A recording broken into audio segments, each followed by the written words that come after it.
Yeah, that should not have been a hassle to deal with. Yeah, that step should not have been a hassle to deal with, but there it was somehow.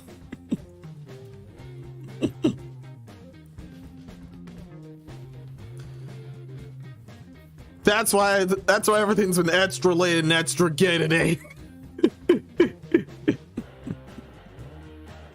But anyway, thankfully, finally back in full swing. And as Mary Menos as well. But anyway, greetings everyone, one and all. I am Menos Lunashi. Welcome to my Madhouse. This time, yeah.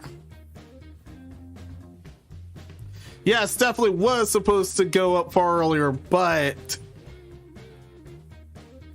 then I'll have to go through my health check and I'm going through my health check and the entire Zatsu part now. Yeah, reason why that wasn't there is because I ended up with the flu. The regular flu, not the other flu. For the other flu, I would still be out until the top of next month. That's my best guess.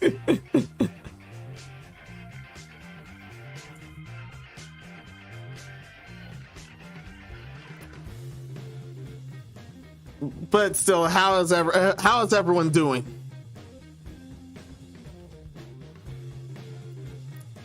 Well, let's elaborate even further. Let's elaborate even further in my room and not the foyer. Music was not on here. Darn it.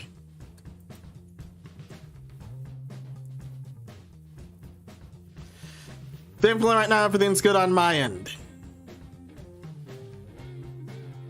See, Guy 15 is doing great as well.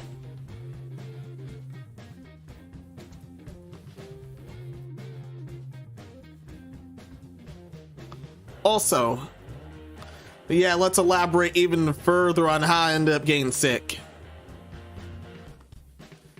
It was on Halloween, and my family was passing out candy.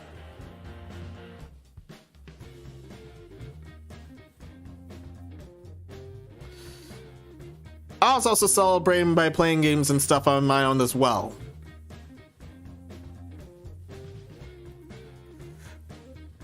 And I did get to eat some candy. I did get to eat some of the candy, but not the stuff being handed out. I had a stash of my own.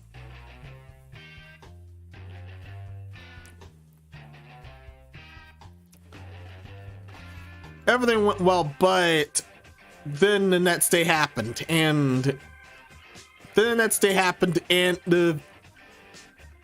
two members that were out passing everyone candy, they ended up getting the flu. And the most contaminated place ended up being the living room, which everyone had contact in. So myself and my dad followed. Yeah, we ended up being out. Yeah, we ended up being out of it for this half of the month.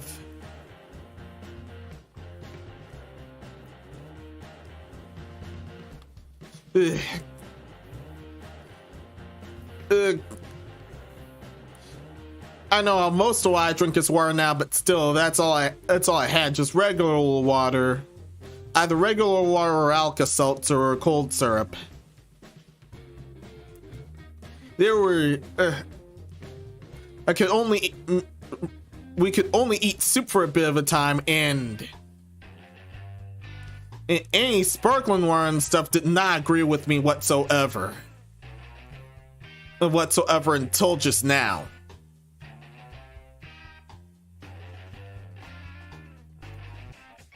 It was a really bad time.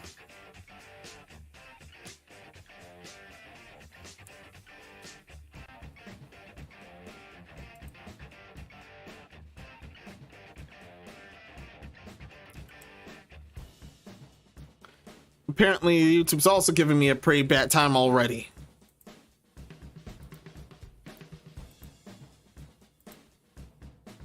What was my output?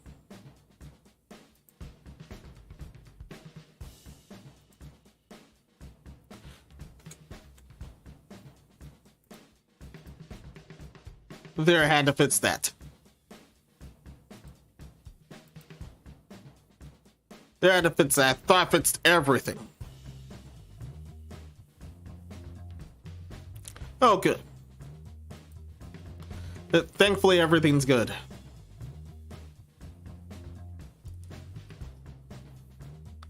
Contemplate enabling DVR as well, but I normally don't do that for performance reasons.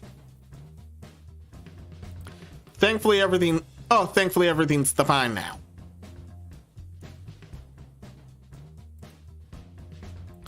Back to disaster at hand.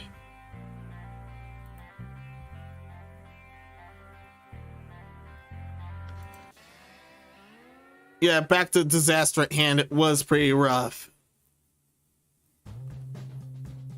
Recap, I could only eat soup, drink water, and gaining back my appetite was really slow until here. The bright side is that I did end up losing a bunch of weight for a minute. Trying to get back to normal.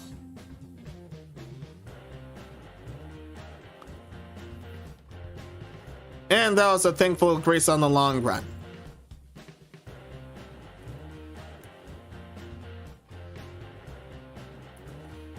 It was very slow, but everyone else recovered. Everyone else also recovered in the same way. The flu was that bad.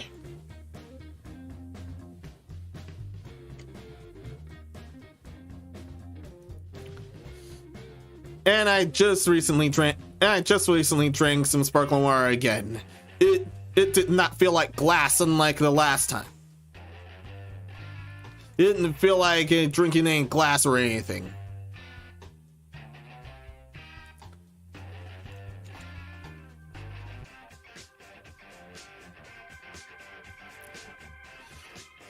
It was purely of rest. So that entire ordeal, I did not take myself in any anime whatsoever. So there's that part. So there's that part of the deal. I unfortunately couldn't watch much of anything then. But games wise, I did play and be Imagineering.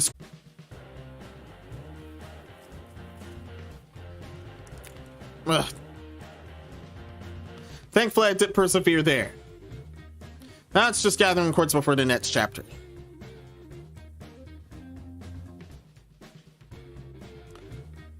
Also went back to Bravely Second, like an Ent Lair. Was playing it for a good while until a point, but now I got back to it.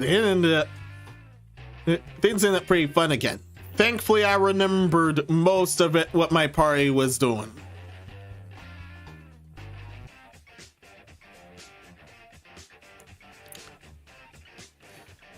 Last asterisk I faced was the Templar asterisk again. That's how far I am.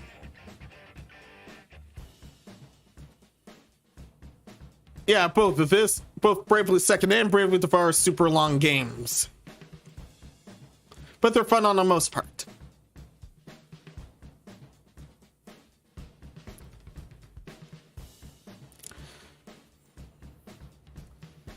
Oh yeah, and actually someone... Actually, on my birthday, someone already did give me some money for one of the games for a few of the games I'll play in the future.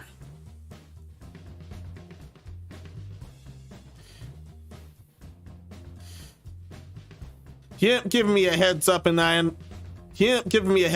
Pokemon Violet and one other game. But I'll reveal that one later. I'll just reveal that one later. There's already a lot on my plate.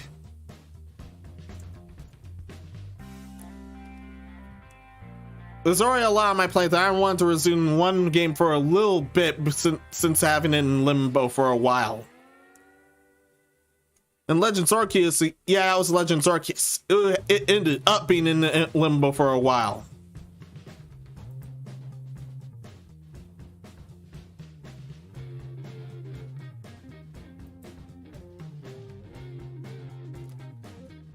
lastly, for that wish list, lastly, for the wish list,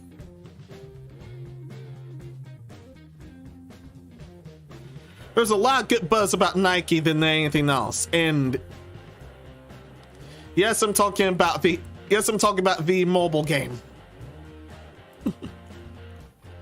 I ended up coming up with the perfect opportunity for that. I know I'm gonna go on break for the Thanksgiving half of this month, but I've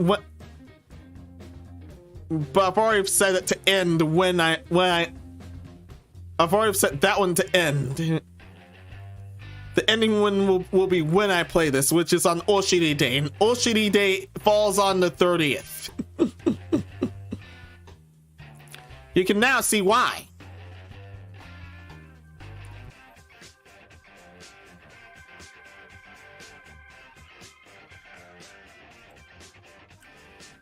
That's it for the game. That's it for everything. That's it for everything on the game department. And with this, the entire Zatsudan department. I really meant it when I said that when I said that the flu knocked me and the rest of my family out. It was that bad.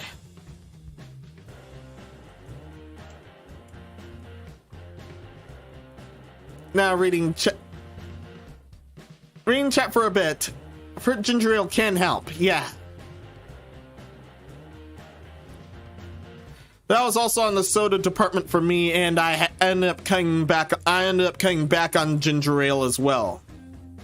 It's been since hadn't had any since July, which was the start of the lipoma removal arc. Since June and July, which is the start of my lipoma removal arc. Which, yeah, it was a scary story. It was a very scary story, but thankfully I persevered. It was quite a close call.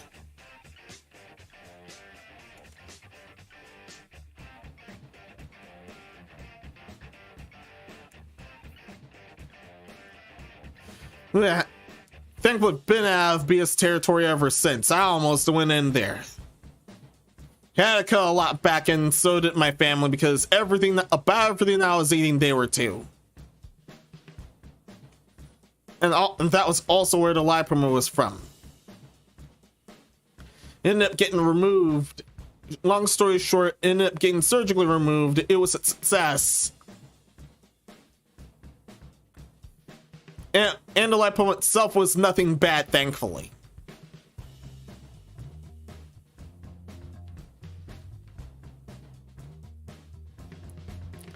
Been coming back on Shogun Junk ever since.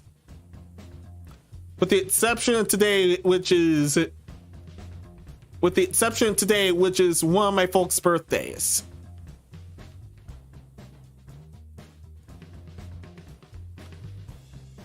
Thankfully, everything's going fun for them too. That's everything. Yeah, that's really everything in the health check department.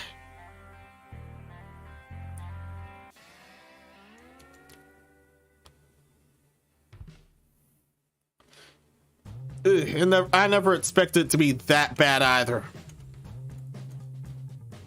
But thankfully, also it ended well.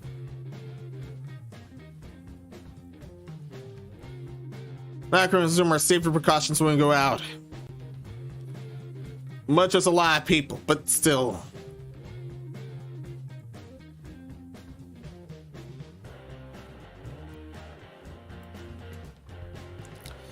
Not the Satsudan part is over.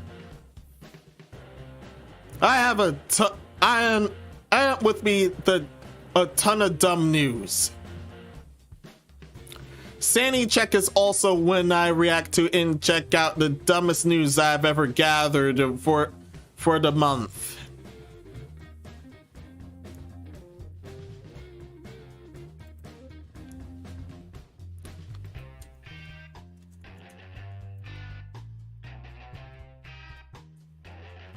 Oh, I almost messed up and forgot one thing.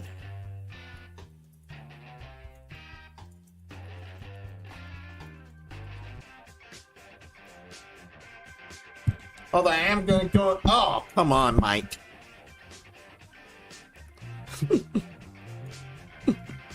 I'm going to go to intermission.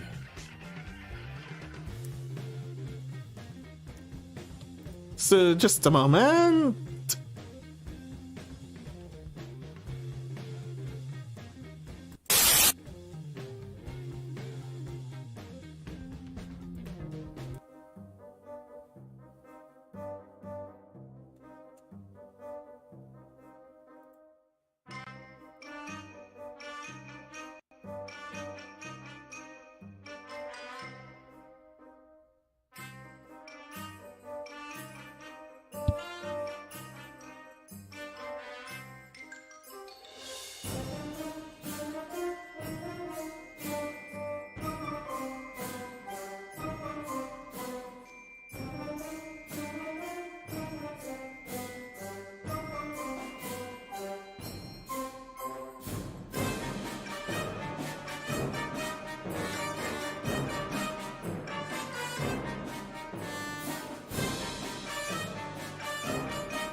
Actually, I have good reason for the. No, I actually have good reason for the other background music. It's potty time, but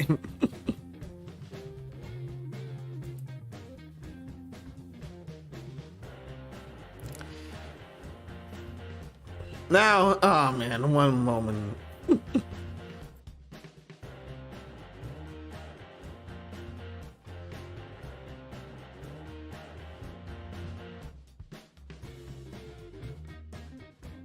Oh, there we go.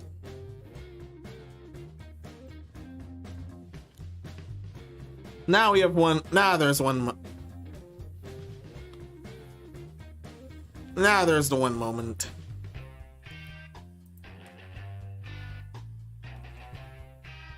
Yeah, this is. It's time to go through the dumb news segment once again. And yeah, as I've went before, we have a ton. We still have a lot. Not as much as last time, but this is still a lot. So many that contend for the 12 Days of Lunacy. And most of it does derive from Sanity check. That's why I chronicled the dumbest I've ever ran into. Also some of the most wholesome things I ran into.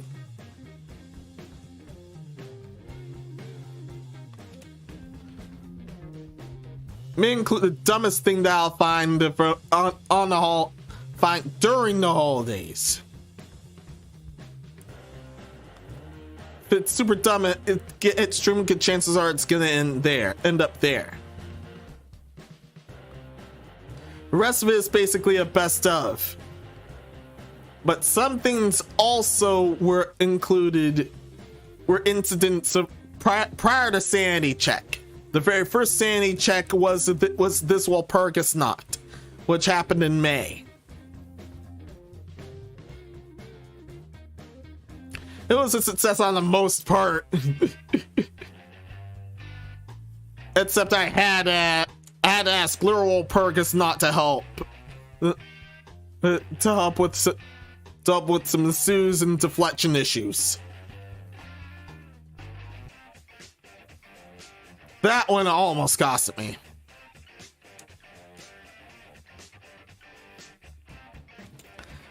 But anyway, let's get started with... Yeah, let's get started with a literal dog bites man episode.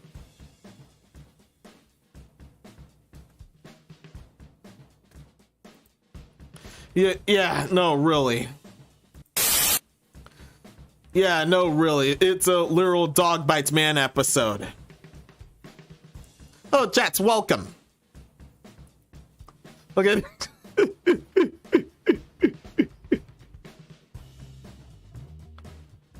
Yeah. Yeah, of course. Yeah, of course you're high to stop.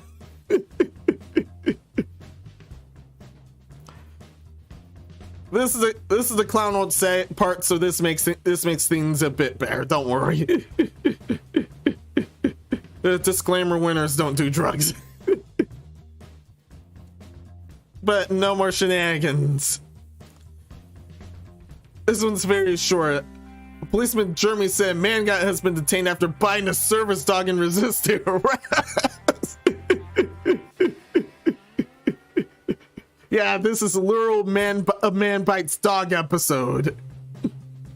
Officers were called to a dispute between two 29-year-old men and a 35-year-old woman in Western time, but killed Simon Guvosberg in early hours on a Friday. The trio acted in an extremely aggressive and uncooperative fashion, police say in this segment.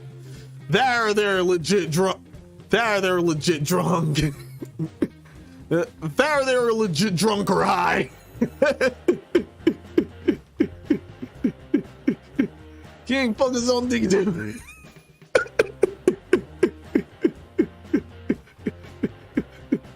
If only you stuck to that.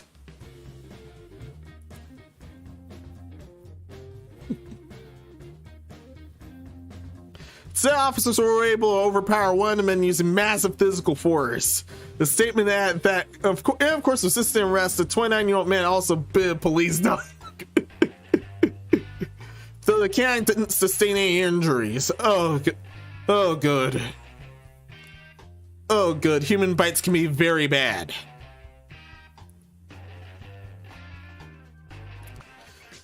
A lot of times they're not actually human. They're either a vampire, another were creature, or something else.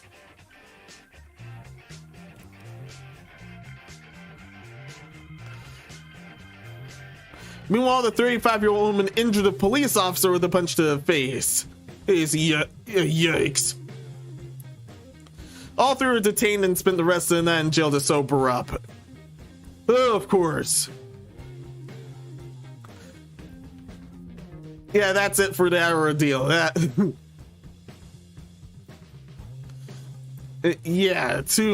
you can get too much from biting either. From a bite from either a dog or a human. That's extremely messed up.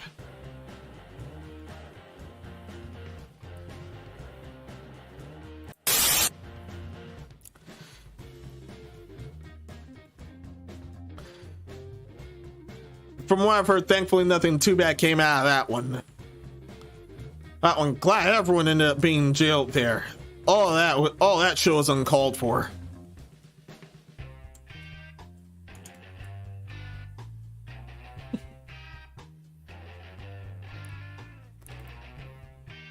Bond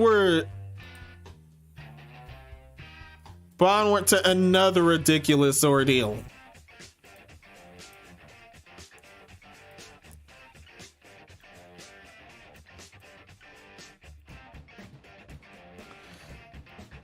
A pretty ridiculous ordeal.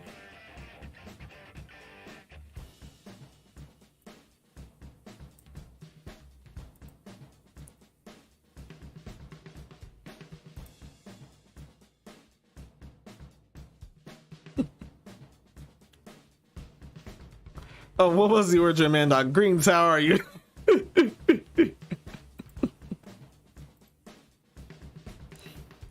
Narcophobia is a doing great. Hey, greetings. Yeah, must have definitely misheard. That was a man bites dog scenario.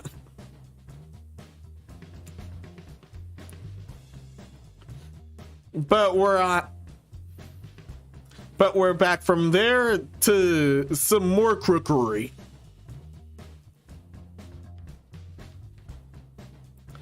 However, some crooks are that unfortunate.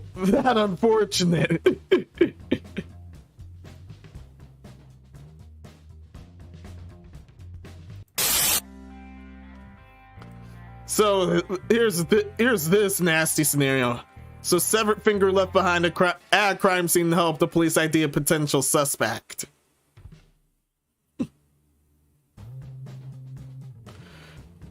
No word on whether a certain dog got rid of that finger or not, but let's continue.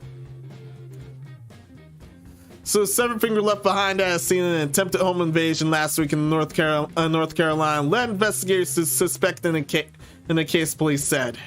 Burlington officers spotted a report of an attempted home invasion on the Thursday morning after residents started a vehicle in the driveway and encountered an armed man and tried to force his way into a house.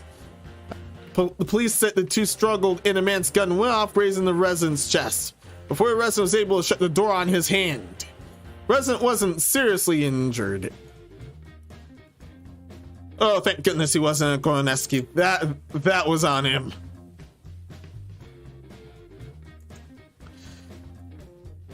Yeah, that was on him for being fingered in that way. Crime scene investigators found a finger believed to have been severed when the resident forced the door shut. Inside the suspect's glove, which fell off during the struggle.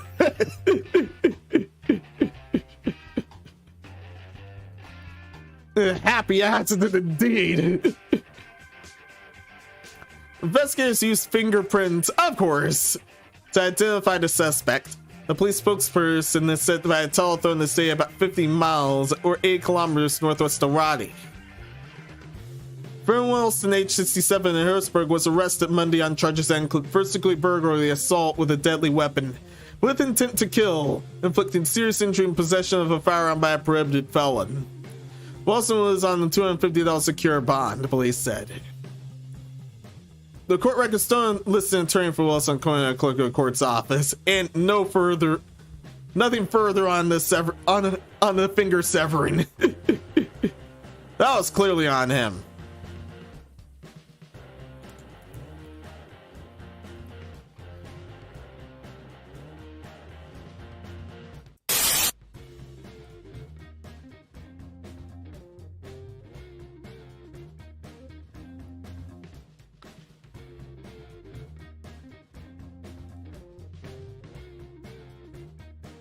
Yeah, that is one of the more extreme cases of crooks ending up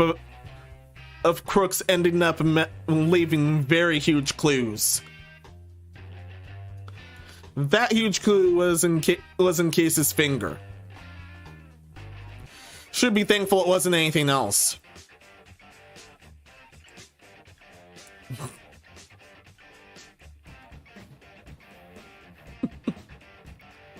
Blue's Clues turned red. Yes, indeed.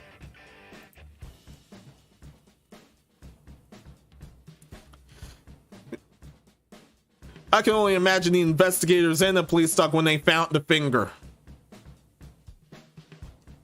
The same with the homeowner, too.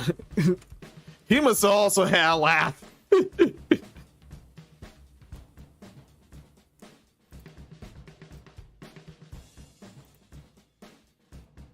But let's bury that aside and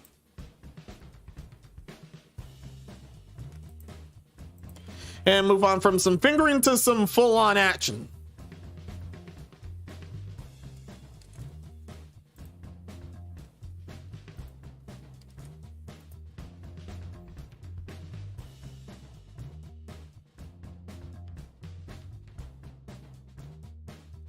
And oh sweet, this one was that.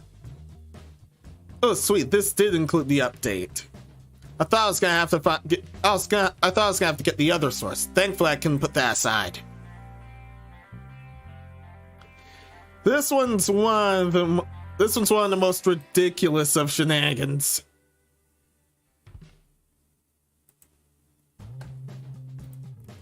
This one's one of the most ridiculous of shenanigans that I have ever seen in the past month.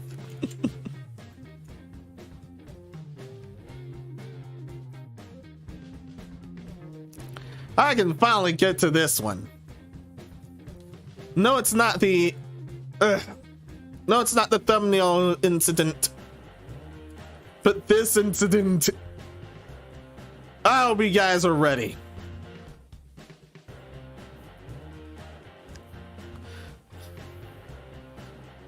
Involves one of my favorite video game franchises, but how it's used. How it's used will amaze you.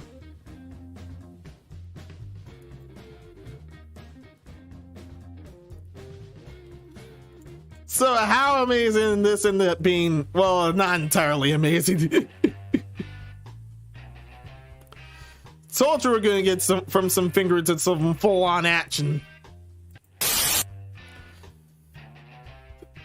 So a couple of VTubers got criticized for showing Pyeongnon while streaming on a game, which some call publicity stuff. Yes, this incident, the AV Splatoon incident.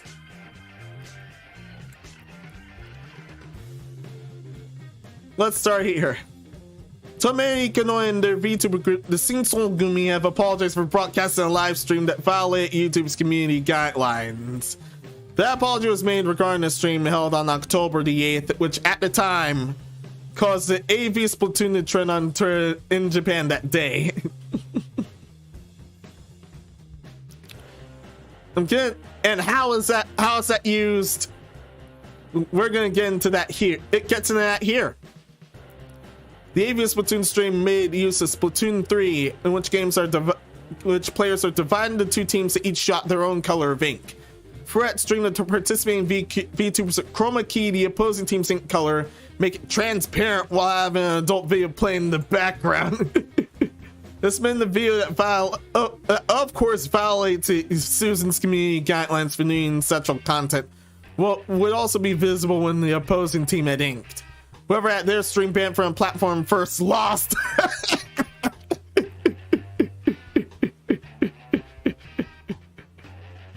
and by the way, in case this doesn't say it, the AV is of one of their flesh selves.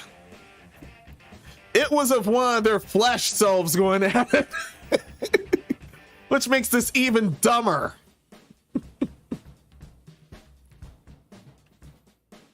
In addition to Tomei Ikonoe, Himiko Kikaze, Shigue, Hinachun, Kodora Tatsuki, Sophia Sapphire, Teteri Bozu, and Yoltaro also participated.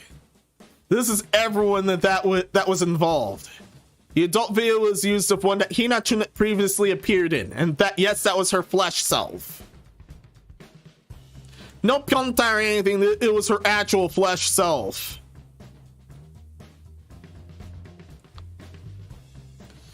Among the participants, many of them, such as Kikase and Hinachun, streams that regularly work with adult content.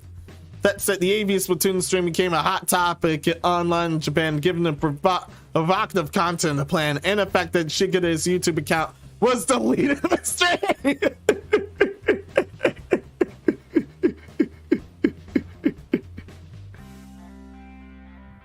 Nobody said which one got hit first. I assume it was her.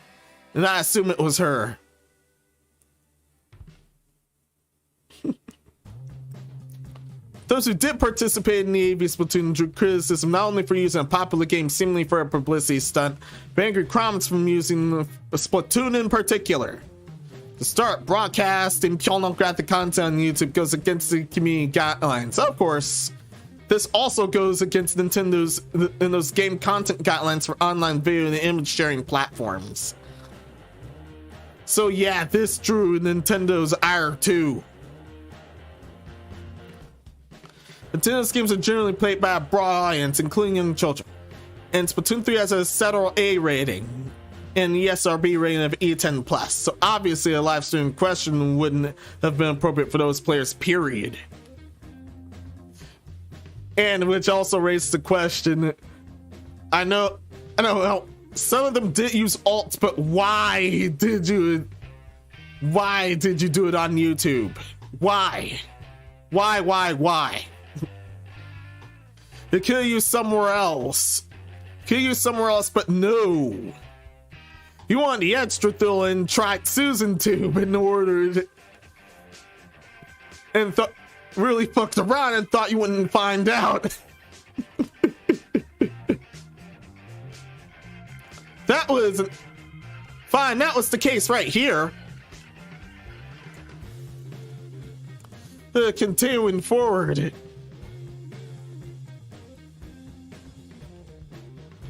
This led to players in the AV Splatoon disaster being criticized for a number of reasons for not following the platform's guidelines, the ethical issues it raises.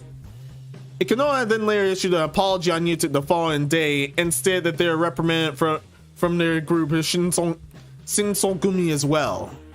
During the apology, meaning everyone got chewed out there. Not just her. During the apology, Ikonoa said, "I make life-breaking terms in service and simply jumped at the novel and interesting idea." However, Ikonoa also issued the apology while wearing a dinosaur costume. It didn't sound particularly apologetic, which led many in the chat to doubt its sincerity. Yeah. If anyone that did see the apology in the dinosaur costume, yeah. No fucks were given that day except for what was seen. The Shinsongumi Twitter also issued an apology and said they plan to punish Ikonoa. However, Ikonoa appeared in Shinsogumi's broadcast right after the apology. What was is currently unknown, but Ikonoa appears to be active as usual for the time being. As for the other participants, some have issued apologies, but some haven't. Sophia Sapphire did apologize normally for breaking YouTube and Nintendo's guidelines, and that's why they'll be taking a self-imposed 1-month break from streaming. Kotoa Tatsuki tweeted that they'll be nuking his accounts, and Tete Bozu changed his Twitter bio to an apology for the stream. Kinko Kazai, the VTuber first came up with the idea, also apologized. At any rate, to some streamers, all publicity is good publicity. In fact, some participants looking to enjoy the attention and criticism this stream has gathered. But there's an update to this. There's been an update to this. Thankfully, this is included. Nintendo's official Twitter account for corporate and IR related information made a tweet reminding readers about the game content guidelines for online video and image sharing platforms. Twitter, they reserve the right to remove or take action against any content that is deemed inappropriate, intentionally misleads people about rules of the game, severely harms the value words of the game characters. In short, they just said, yeah, don't ever do this shit again. Or you were gonna make an example of you. And they actually did make an example of them. It isn't here, but it was reported that the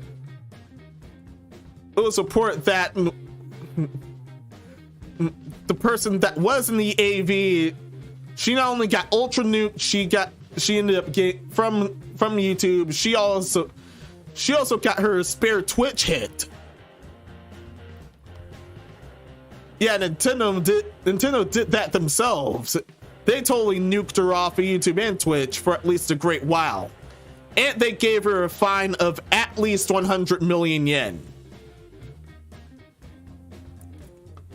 So yeah, it's safe to say Nintendo blew her out more than anyone ever did.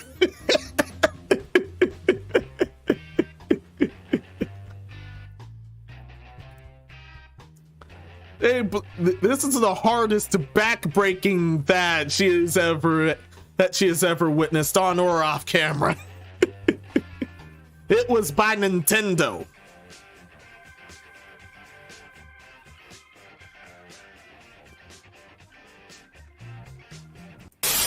seriously.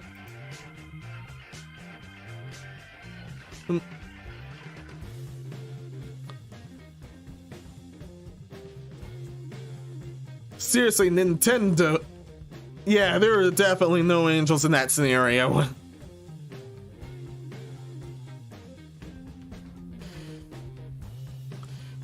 Nintendo ended up slapping her with the hardest to find, which is over 100 million yen. Or $68,000 American, or so it was reported. That's a shame. A bit further in, the joke would definitely have set in. But still,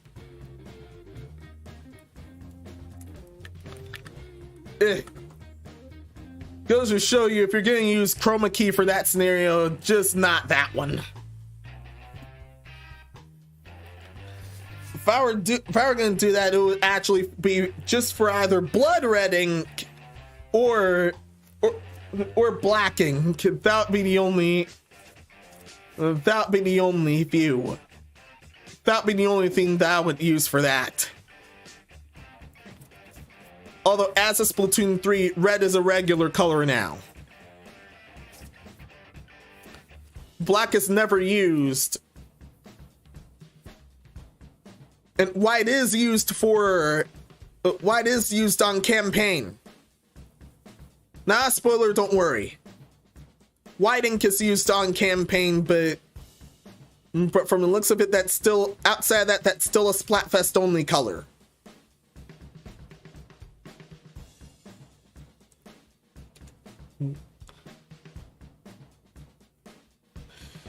And now this led to entire alternate VTuber group end up seeing red right after a few of them saw white.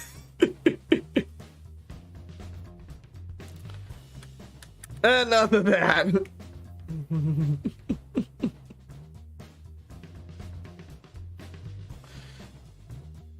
Oh yeah, Nerkothobia announced that he's drawing a PC policy. There was also too many tickles.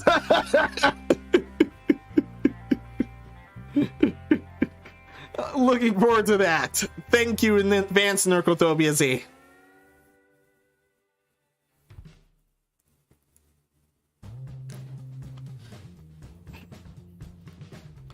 Onward to the next disaster.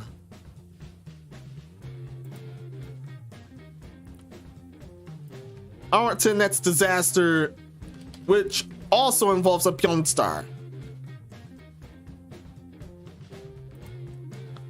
However, this incident is way more unfortunate. It's way more unfortunate than anything else.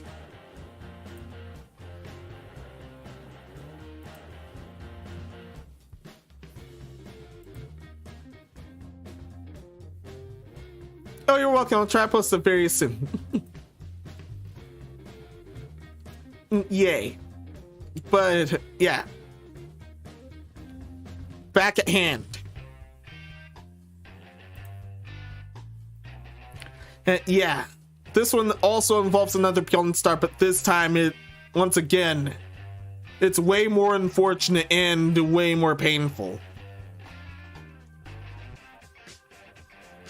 That's two people that end up getting their backs blown out in the wrong kind of way.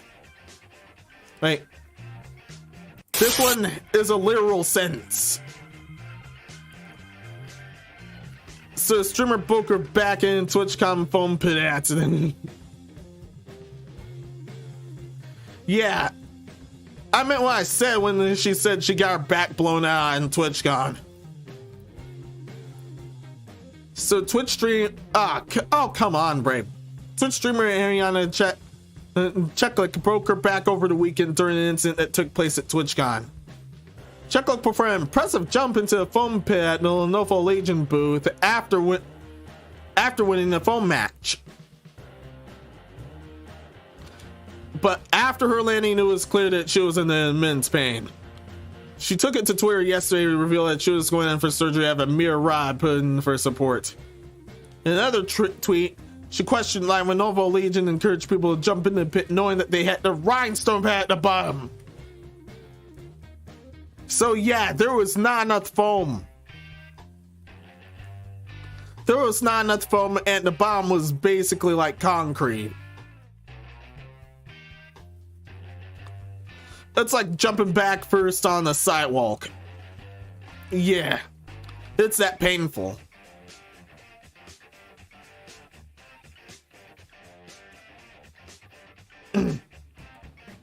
Yeah, this was live streamed and the video was captured. We're able to see it. But readers should be aware it might be hard to watch. One moment. I need a drink.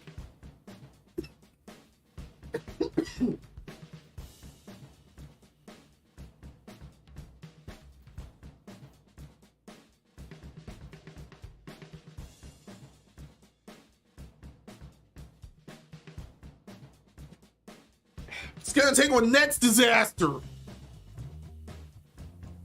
Wow.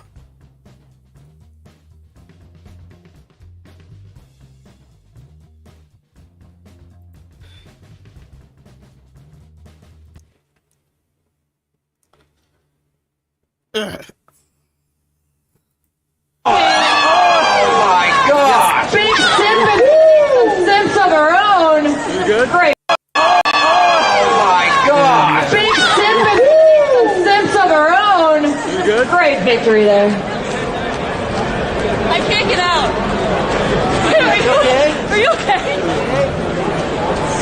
She's held down by the pitbull. Medic! Gravity. No, she's fine. Yeah, we've seen enough. We have definitely seen enough. That is, yeah, that's not a good way to go at all. No, this is never a good way to go. My God! Big sympathy and sense of her own. Yeah. None of that was a good way to go out.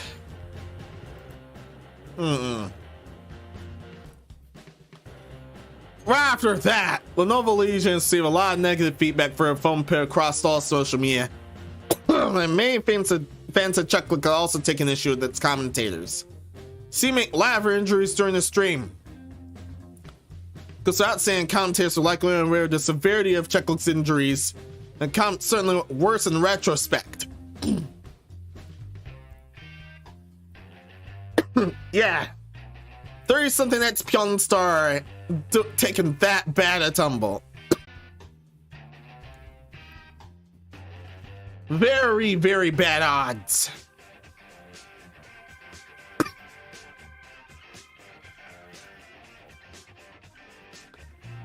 According to a statement, Lenovo provided to Kotaku that Hotaku, sorry, that the phone pit was apparently closed for a remainder of TwitchCon, showing up on October 9th. She may prevent any further injuries, but it certainly doesn't help people like her or others that were injured during the event. Yeah, this is, yeah, definite lawsuit grounds. Definite lawsuit grounds, and I hope she already did that. In addition, Chucklick streamer Lokvanas dislocated her knee and sprained her ankle after jumping into a pit from both videos. And it appeared that the pit was pretty shallow.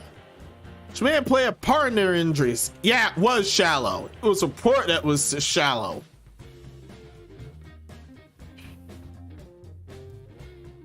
Chuckle has already discussed pursuing legal action for her injuries, and when a Twitter user raised the possibility, she agreed, stating the company should have done better before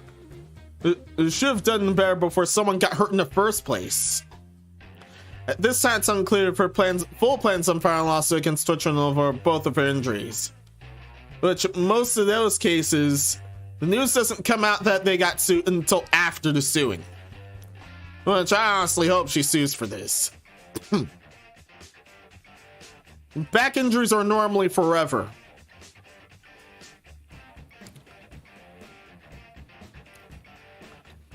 Yeah, that's it for this entire incident. For the report of this entire incident. I seriously hope she ends up well after that. Once again. Yeah, but once again, back injuries are normally for life. If not, they take a great deal of healing to deal with. Ugh. But anyway, yeah. Oh, greetings and thanks for stopping by. But on that other note, I'm gonna need a moment to actually hydrate. Turns out that wasn't enough.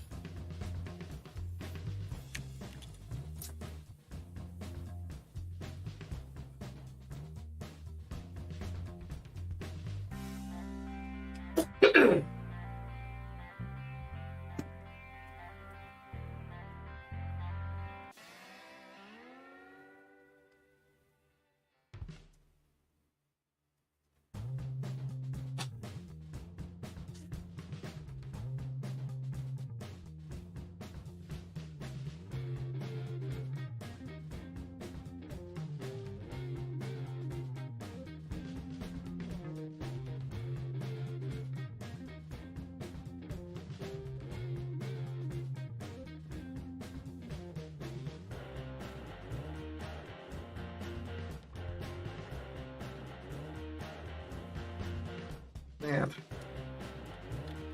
It's the equivalent of someone in... The equivalent of someone from a Western cartoon trying to fit stuff and then hearing wacky junk in the background. That was basically what just happened.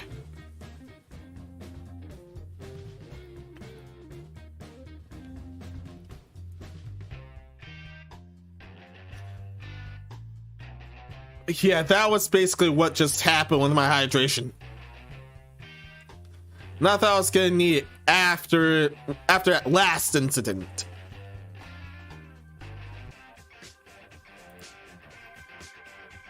Turns out my throat still has a while of freshening up.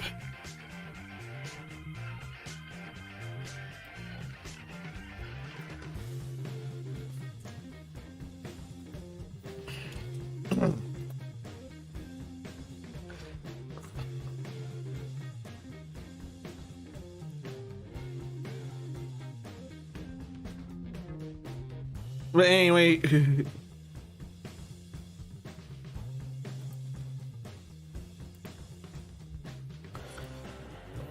and no, we are not done yet with the smashing.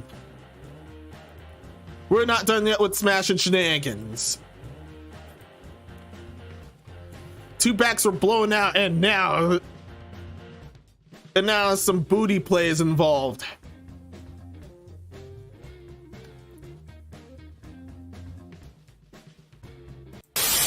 So yeah, several men got shot in the buttocks within hours in a separate bubble of shootings.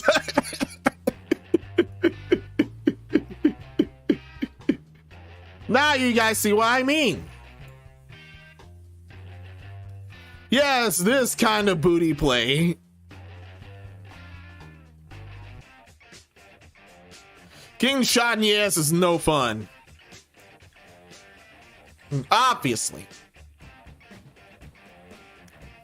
Detectives are investigating two separate shootings that left men shot in the buttocks within hours of each other in Baltimore.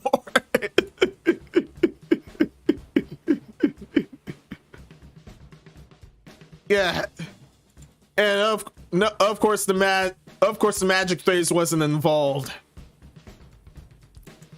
The first victim was found around 9 p.m. on Wednesday, October 26th in 2100 block of Brunston, according to Baltimore police.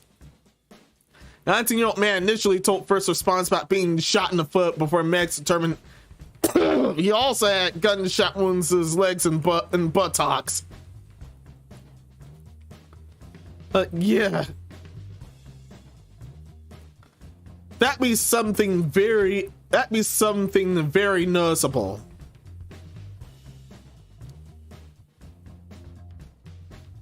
Yeah, being hit in the foot hurts very bad.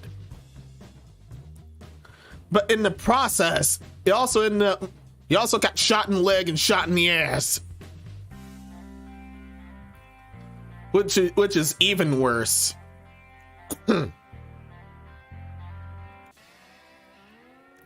19-year-old man initially told first responders about no, I already read that. The team was rushed to the hospital for treatment, of course. Meanwhile, a separate victim was also found shot in the butt around 2:19 a.m. after the 22-year-old man walked himself in the hospital for treatment with a gunshot wound.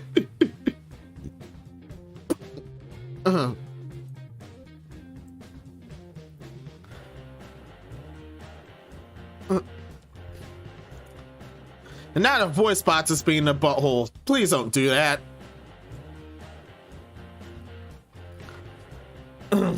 Officers believe that the victim was shot in the area of Perriman Parkway and Ecolod Avenue. And that's actually it for the report.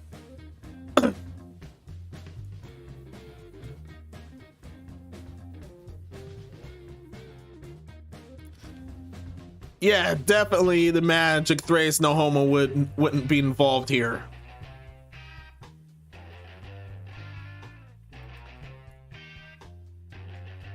Even though there was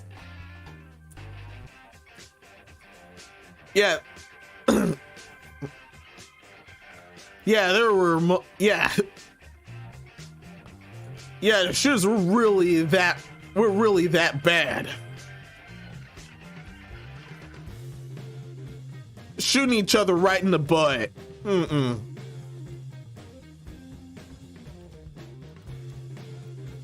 Could have been world's worse. Yeah, could have been world's worse.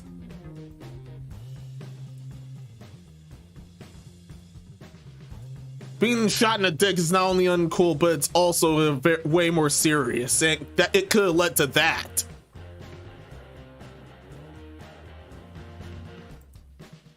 But being shot in the butt is still a very serious business.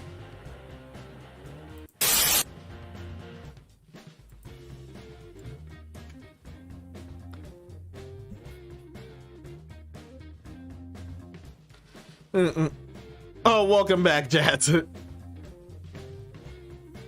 you just missed a bunch of people being shot right dead in the butt.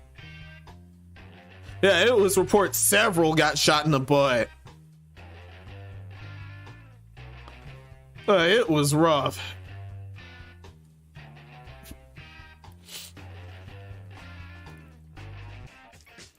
The shooters back there meant business.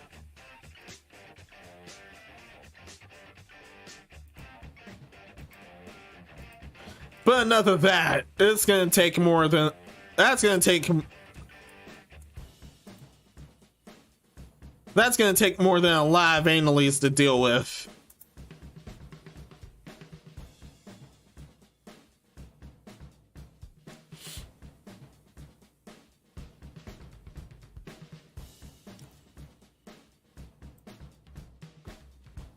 And now we move on to butthole trouble to the overall toilet trouble. No, it doesn't involve days old gravy. This time.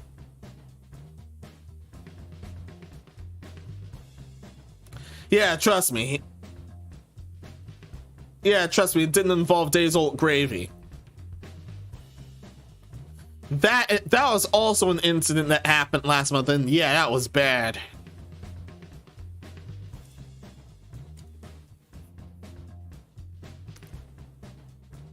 And it wasn't brown gravy, it was white gravy with biscuits. But we've already heard enough of that. This type of toilet trouble is even worse.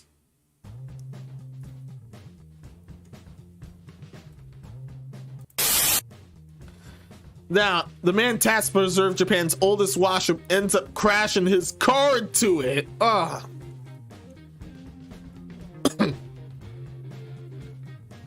Yeah.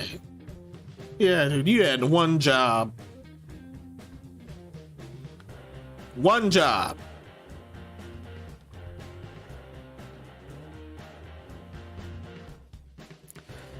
From Tokyo, Japanese man tasked with preserving a cultural heritage accidentally plowed his car into the country's oldest washroom in centuries. In a centuries-old Buddhist temple, practically destroying it. Police said on Tuesday, yeah, this guy blew it.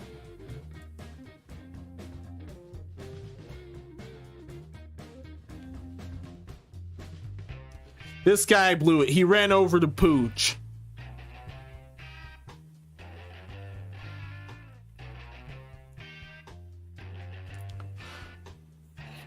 One shot and it was all over.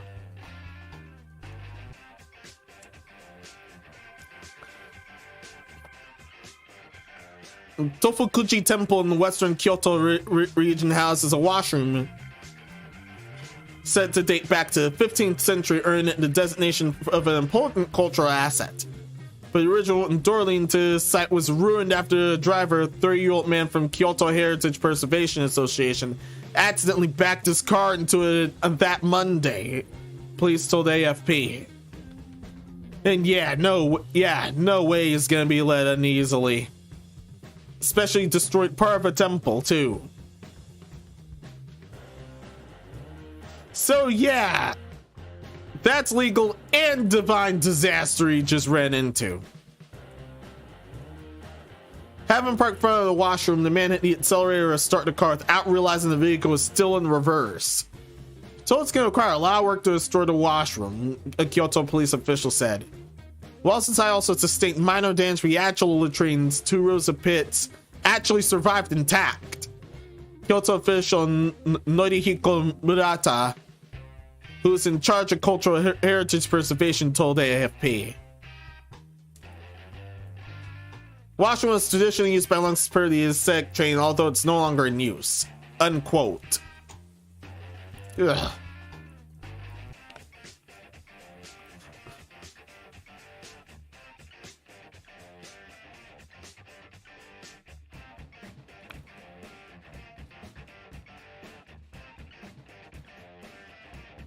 Oh yeah, there was a bit more. It is of course disappointing that this important part of cultural property has been damaged like this. Official Murata said. Discuss how to store it in a way that will retain as much of its cultural value as possible.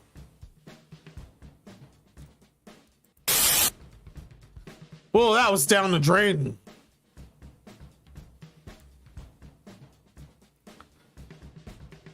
Yeah, that job really went down the tubes here.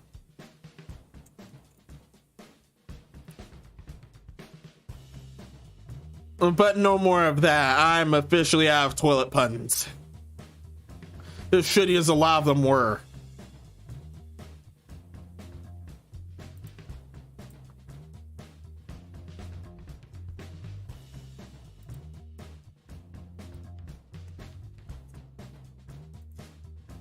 On to the next incident.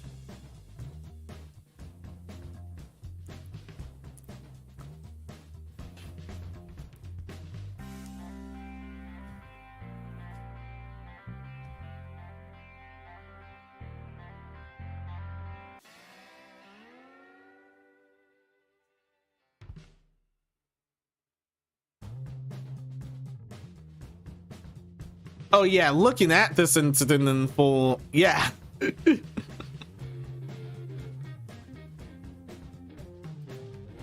see a bit of how, yeah, I'm feeling punched up that you were out of it. Yeah, that's the puns from earlier. But in for a good bit. I'm gonna go ahead and do what the Nets people also did and adjust some things.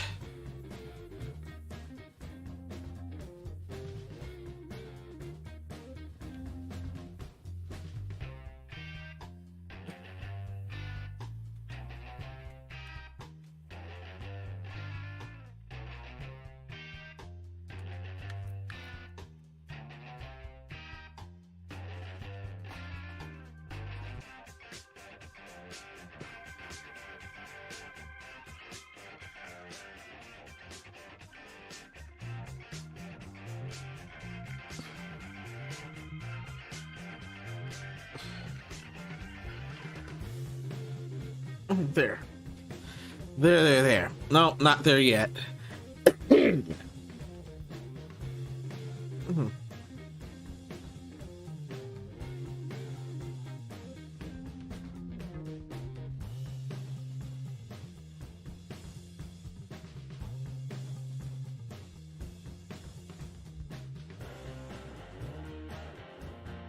Yeah, that was annoying. Sorry.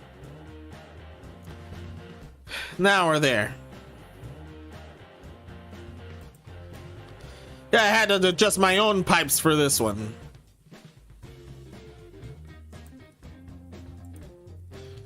Meanwhile, a nearby company helped adjust some other things.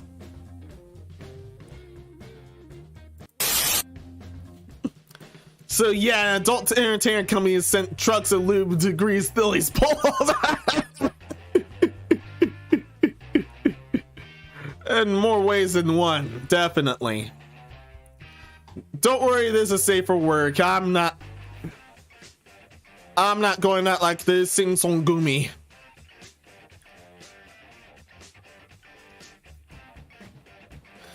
Grease, lube, Vaseline doesn't matter.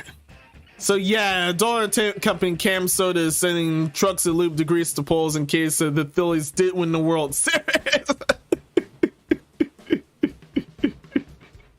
I don't know who won what here. I've been off of sports for a while, but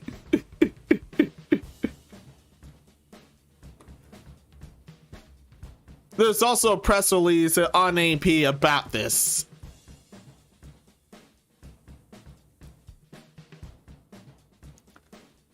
But this is just a press release, nothing else.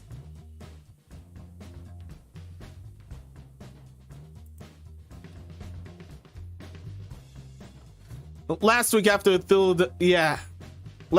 Philadelphia Thieves secured their first World Series that appeared since 2009, sea grease poles is a preliminary public safety measure to deter zealous, raucous people from climbing on them. Kemsa, an adult entertainment company, today announced that it's sending a truck filled with 1055-gallon drums of lube to protect unruly Phillies from themselves when the series returned to Philly.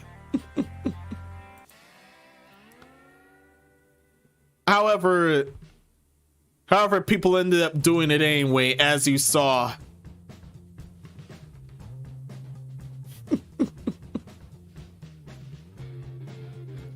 And that's as you saw, which is eeny, meeny, miny, mo. I think this one looks like the best one. Yeah, this one looks like the best one to showcase.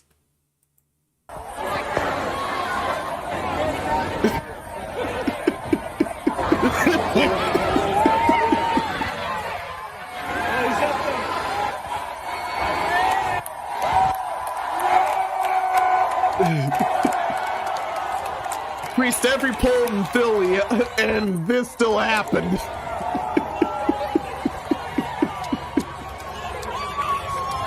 Yeah, it wasn't just any pole being greased after the game. Any pole in Philly had to be greased. It wasn't enough. It was not enough.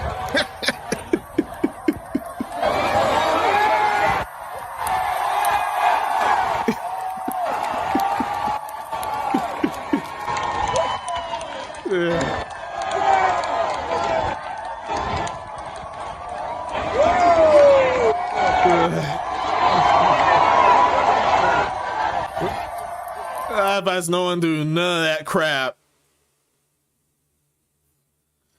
Why not showcase this one? Yeah, that was stupid.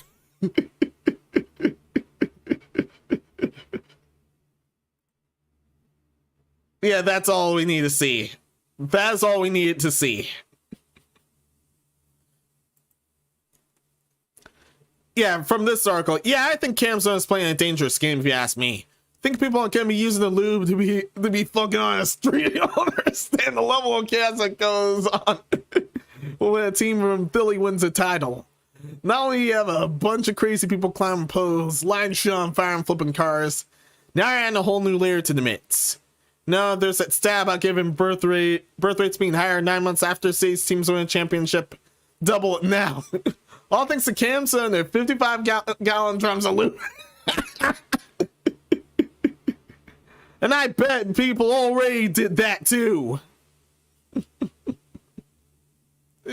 But still, that still didn't stop people from climbing on the poles. No, it did not stop them.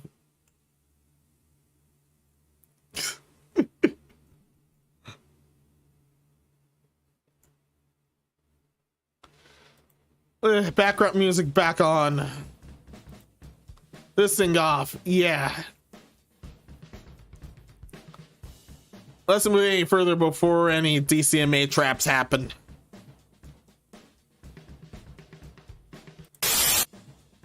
Some people can tell when the set traps happen, but yeah.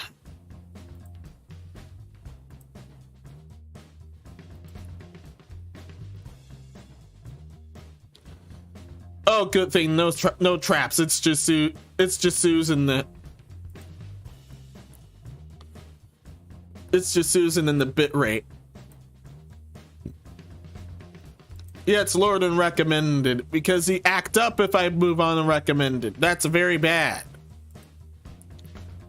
There, this whole thing that was on OBS is it's this ordeal.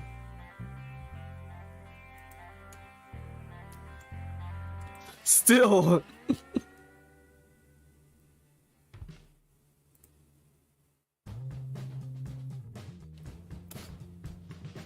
Still, a bunch of crazy things tend to happen when a sports team wins a championship.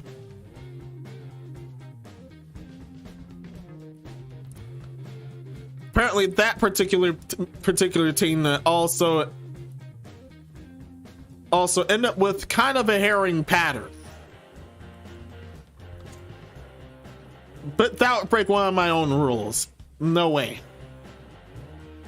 I'm allowed to be insane, but not that insane.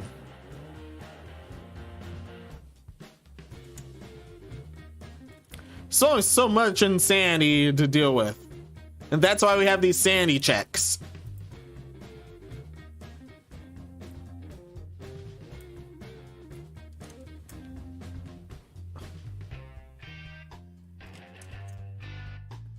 And yes, this one had to include a health check.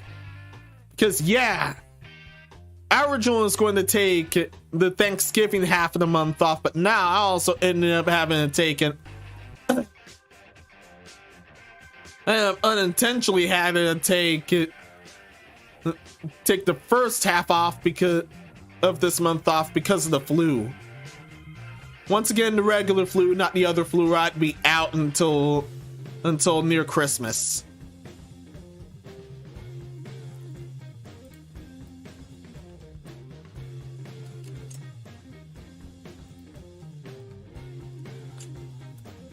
So,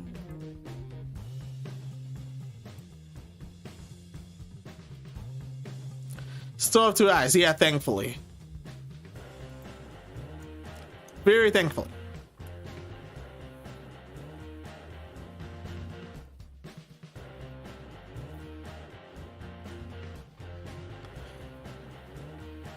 Yeah, now we're going back to the animal kingdom.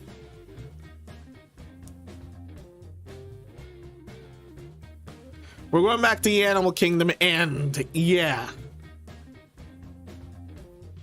We have 2 more fuck around and find out stories right on display. Here's the first one. Here's the first one that's super obvious. I don't know what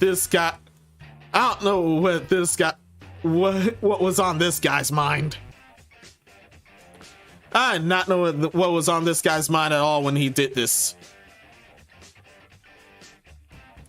So, taking place in the Shiva Manga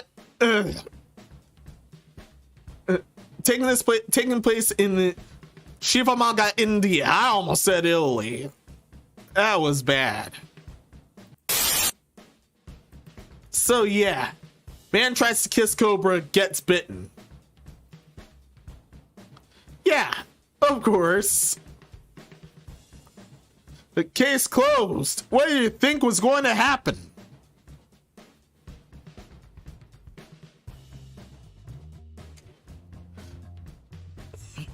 A man from Shivamogga was bitten by a cobra on the lip when he tried to kiss it. The video of the terrifying incident has gone viral on social media platforms, and it happened at Bomonakati and Bradavalti. Forgive me for the pronunciation issues. The video shows that the snake bit when he tried to kiss and then slips out from his hands. Yeah, really should have took the hint. That was on him. So snake slithered away, other people can be seen trying to catch it. And according to sources, the man thankfully recovered from the snake bite. His identity was not immediately known. Because, yeah, that was a shameful display. You just don't do that, man. No videos this time. But still. Cobra Man rise. Maybe I do know the snake divorced him.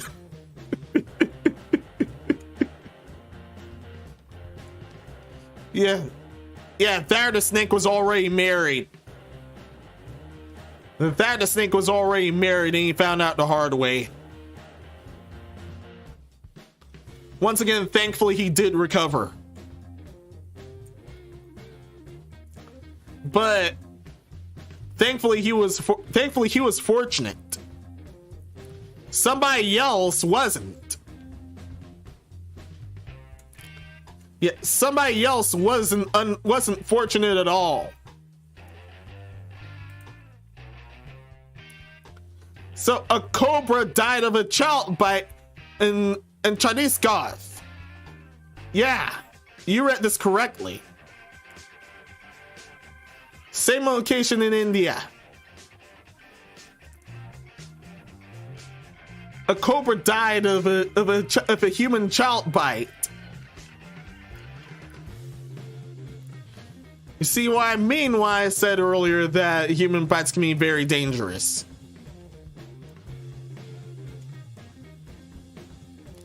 In a bizarre incident, an 8-year-old boy bit a cobra snake to death after it got wrapped around his hand in remote Pontat village in Jasper district about 350 kilometers northeast of Rapur. Yeah.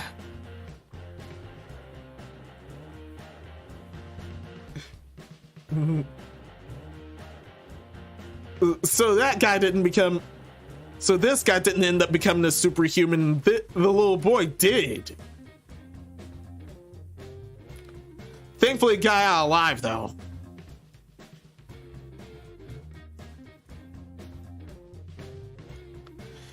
No word on whether the last snake actually picked up half the human stuff. That's if they both were married. Thankfully this was a scenario where he found out the hard way that snake was taken. Him being bitten and then recovered was the least of his worries. At least half his stuff wasn't taken.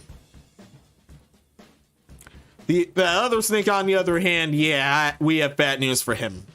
But back on the other topic. Run it back.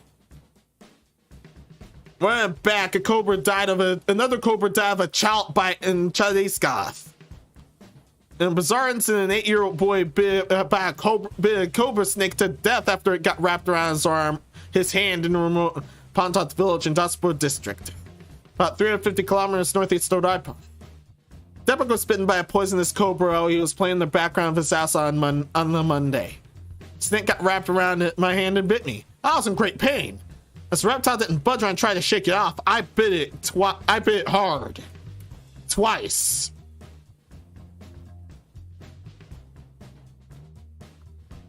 It all happened in a flash, she told the local media. His family rushed to the nearby primary health center. As they should. His quickly administered anti-snake venom kept under observation for the entire day in discharge. Oh, thank goodness. The buck didn't show any symptoms and recovered fast owing to the dry bite when the poisonous snake struck him, but no venom is released. Yeah, this guy was equal opportunity. He didn't care. Snake bit him, he bit the snake back. Such snake bites are painful and may show only local symptoms around the area of the bite. It's been Kaiser Hussein, snake expert. Such cases are rare. I've never come across such an incident in Jodhpur district, said Rami Sharma, a senior journalist. Jodhpur is a tribal district which is also known as the Naglok, a bird of serpents, because it has over 200 species of snakes.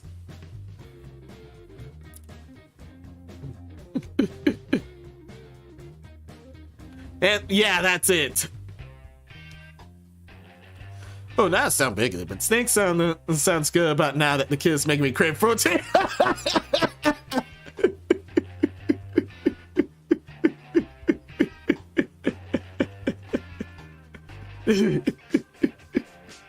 Yeah, that snake was definitely on the menu for what he did.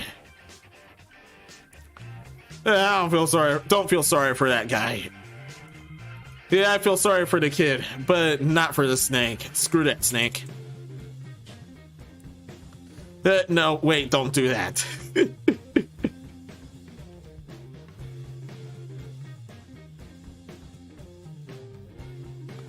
But yeah, first we got man bites dog, then now we got boy bites snake.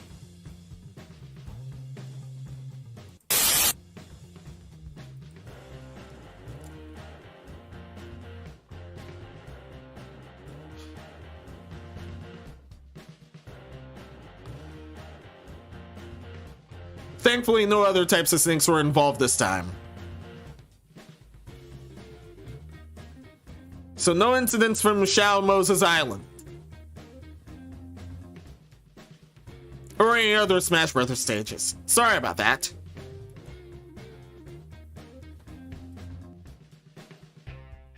But let's move right along.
Finally back.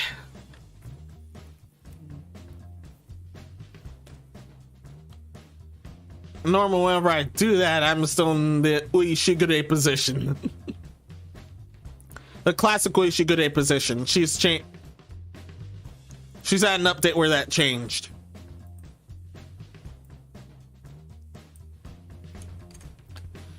This next incident.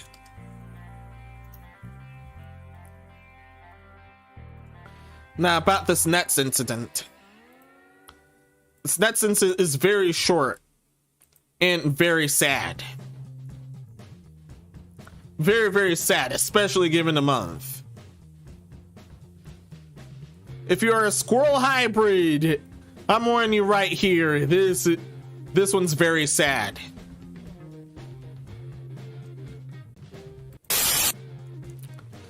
So some poor score stashed 300 pounds of acorns in the comms tower, and some mean old technician dumped them all out. Yeah,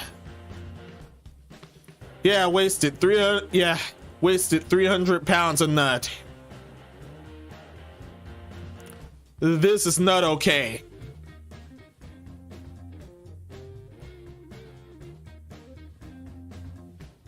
That guy must have been on crack or something in order to deprive a squirrel of any of that.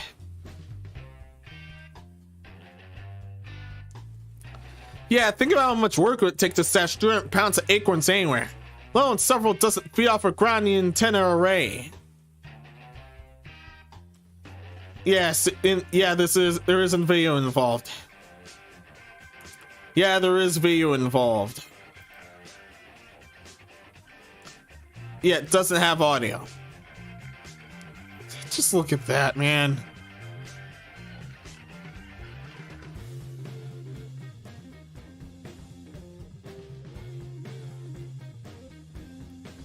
All that good nut gone to waste.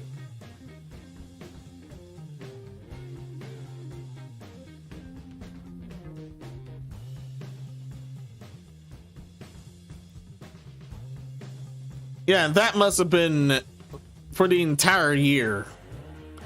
This must have been from the entire year. All those nuts. And what do? You didn't waste in the lot of them. Ugh. Poor little guy. That tower had everything: food, shelter, safety from predators, enough radiation and warmer all winter long. And what does he do? And what does he do? This travesty happens.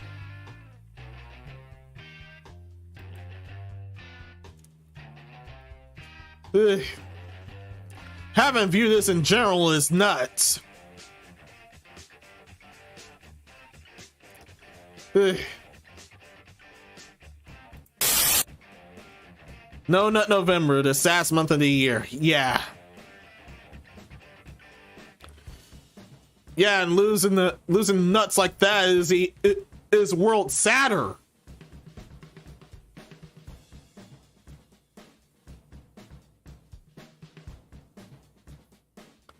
Ugh.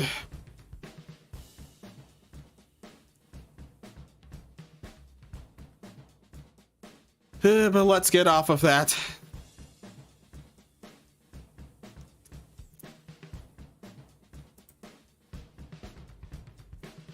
That was more nuttery than anything else. That's even for me.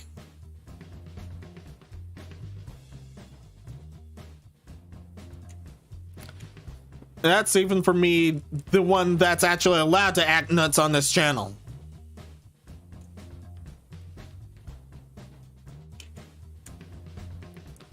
Ugh. Moving right along. That was quite the load.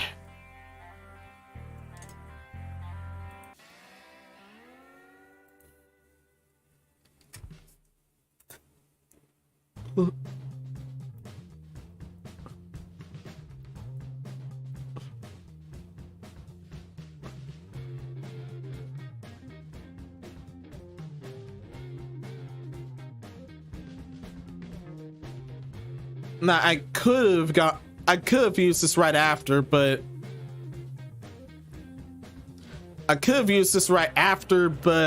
there needed to be a bit more variety here. How's the wording on for this? Earlier we had one crook end up leaving a clue.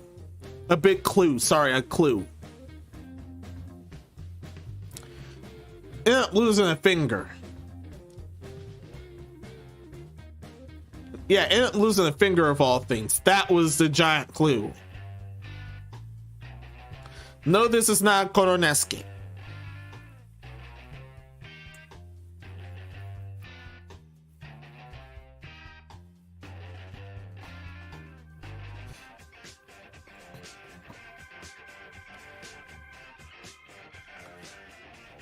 But anyway, going back to dumb criminals leaving behind huge clues, this somehow ended up being even dumber. It fits the theme of last month.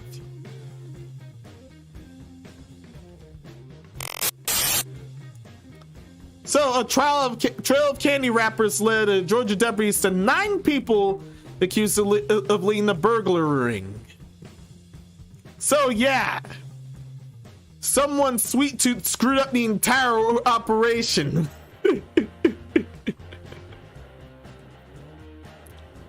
Taking place in New Bern, Georgia, a trail of descendant candy wrappers led to 9 people being arrested at Coyle County Sheriff's Office for allegedly burglarizing homes in Newman. Deputies told Channel 2's Brian Mims that bag of Milky Way candy bars was critical to solving the case. They hit a Halloween house.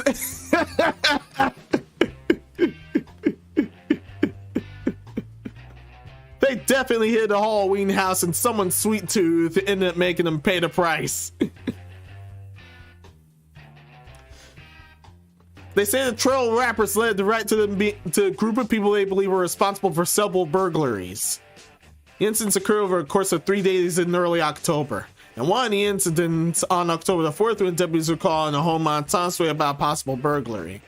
Once deputies arrived, the victim stated that he left his home around 6 a.m. and when he returned at 2 p.m., he noticed his truck was moved out of the garage. When the victim went inside his home, he found a maroon beanie on the kitchen counter that was not his, and some of his items were missing, the incident report said. The victim also said he noticed someone tried to pull his dining room AC unit out. That's where the sweet tooth must have found his stash. The victim who did not want to be identified. Yeah, that was definitely the sweet tooth. Told him that he came home and no. I'm sorry. That was the victim, not the perp. Victim who did not want to be identified told him he came home and everything was basically turned upside down. Said the burglar was made off with his clothes, 4 guns, ammo, a chainsaw, anxiety pills. He even stole a bag of Milky Ways from his refrigerator. Oh, that was the guy. I told you not to chew the gum. The gum wasn't involved. Well, thankfully. Yeah, some cooks are that nasty.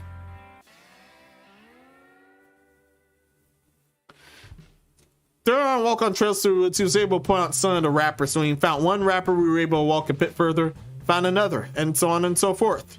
It just formed a trail. It shows exactly where the individuals that walked investigated Christian speaks.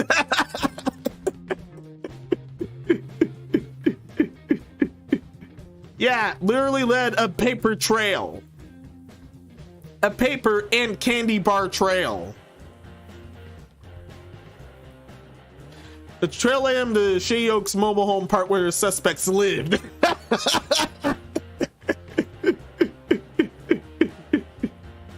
And investigators later learned the suspects would allegedly use the woods as a shortcut to get to and from the homes. Authorities said they would stash or stolen items in the woods and use leaves to cover them up. The suspects also stole food like orange juice from several of the victims. But someone did not control their sweet tooth this time. Yeah, they also left the lights on when they leave. Oh yeah, that's also a tactic. That's also a tactic burglars use. They break in when the lights are on, not when they're off. There's also been gotcha moments when the lights are off. Rightfully so. Continuing forward, Coyle County Sheriff Office arrested Joel Bennett, Ryan Murrow, Amber Brooks, Kevin Atkins, Alan Castle, Brooke Fields, and Tracy Hendricks. Several names. Her County Sheriff's Office arrested Marvin Machilla. One juvenile was also arrested. So, from the looks of this, no word on who was the sweet tooth. Deputies in Hurt County were able to recover one of the stolen guns that reached out to Koyakai, which was able to link Wachala with the crime ring. Deputies say the suspects are also responsible for 2 separate buildings being burglarized and 5 cars being broken into. As of writing, this is still ongoing. Robert Solomon stole my savings. They stole my pie. Yeah, they didn't care at all. But thankfully, the sweet tooth ended up exposing them. And watch one of the ugliest or the toughest of the bunch ended up being the sweet tooth. That's often the case.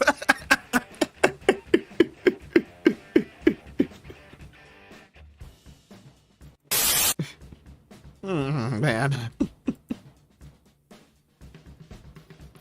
Turns out that ordeal wasn't so sweet for them.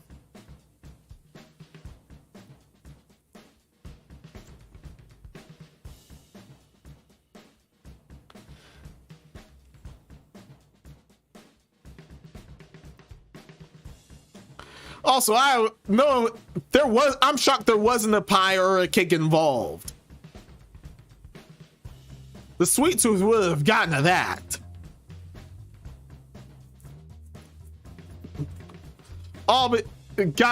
Plans got foiled all because of a literal paper trail from candy bars. I understand Milky Ways are extremely good, but Snickers is better. World's better.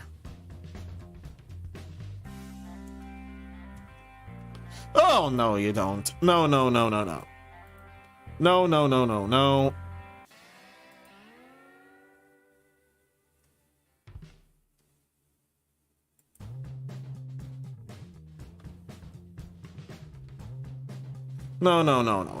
Mm-mm.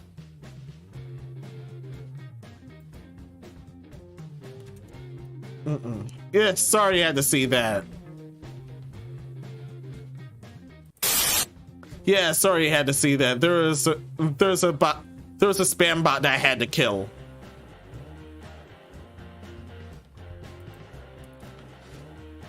Butt Snickers, yeah, no. I said butt Snickers was better.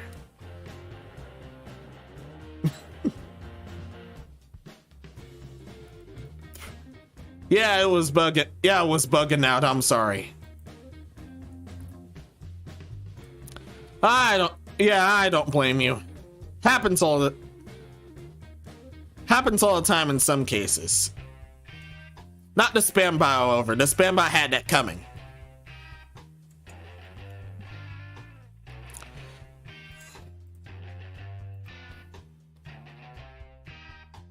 Onward to the next incident.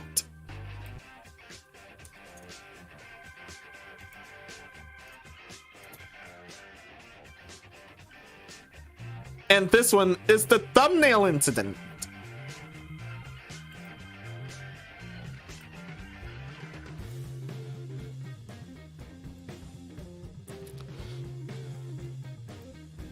Let's see how that happened. Let's see how this next incident happened. And speaking of incidents, oh man, OBS, why you keep doing this to me? Oh good, he behaved.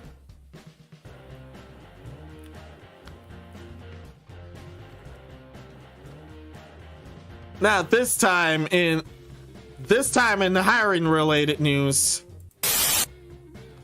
the Texas business under fire for a non-hiring, non-stupid people sign.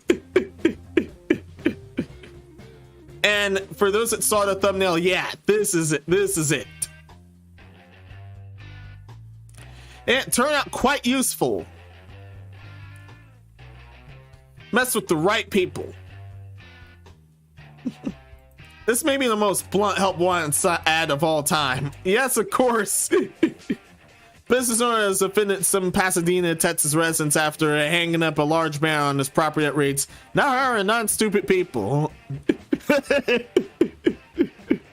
Yeah, those guys had no sense of humor whatsoever. Walter Paulins, owner of Pets Gone Wild Resort, brought the eye-catching side of the growing frustrated son to workers whom he had previously employed.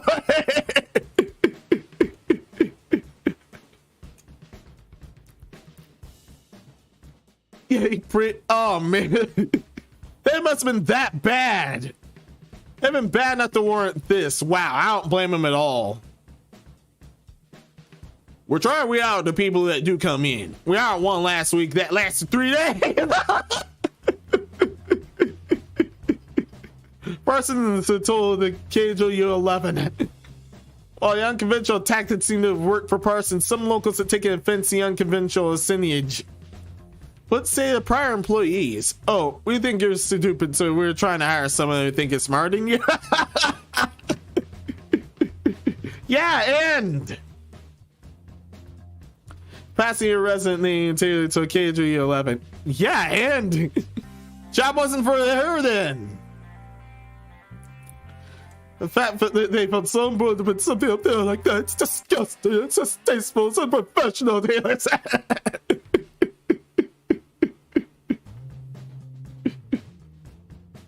Despite the criticism, Parsons said within 24 hours putting up the 10 spanner, he found 3 applicants. Yes, it worked. It worked. Mission accomplished. The pet daycare owner said previous staff were unmotivated, often paying closer attention to their cell phones than the pets that they were being paid to look after. Repeatedly, get off your cell phone. You got dogs to watch. Okay, put the cell phone up. Go back out there. And 20 minutes later, she's back on her cell phone. And Parsons asks, at least be as smart as I am.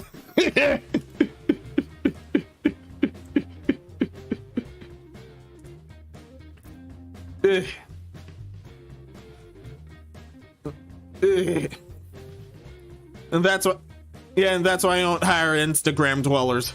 They always do that. According to the business owner, it's always been about finding the best possible employees. Come through here and take a look at the responsibility that we have. Did you put your child somewhere that wasn't dedicated, they didn't have smart people in it? Person said, more than convincing for me. Parsons said he expected to take the sign down soon, seeing as it brought them better luck finding quality employees.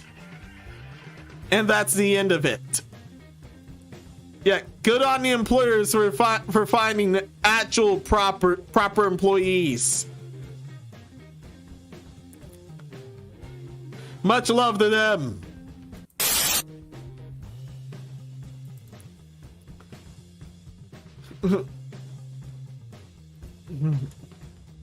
Definitely example of weeding out the right kind of people here.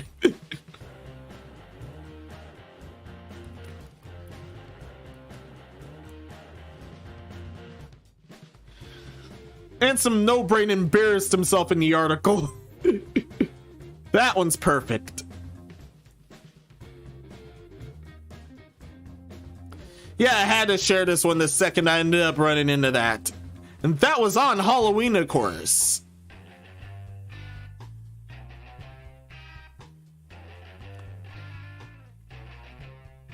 So yeah, I'm not breaking pattern. So yeah, I'm not breaking the rules here.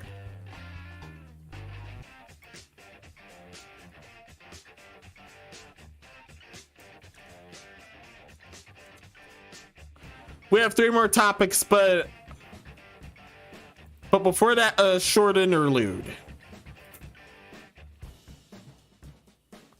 We have three topics remaining, but before that, a short interlude.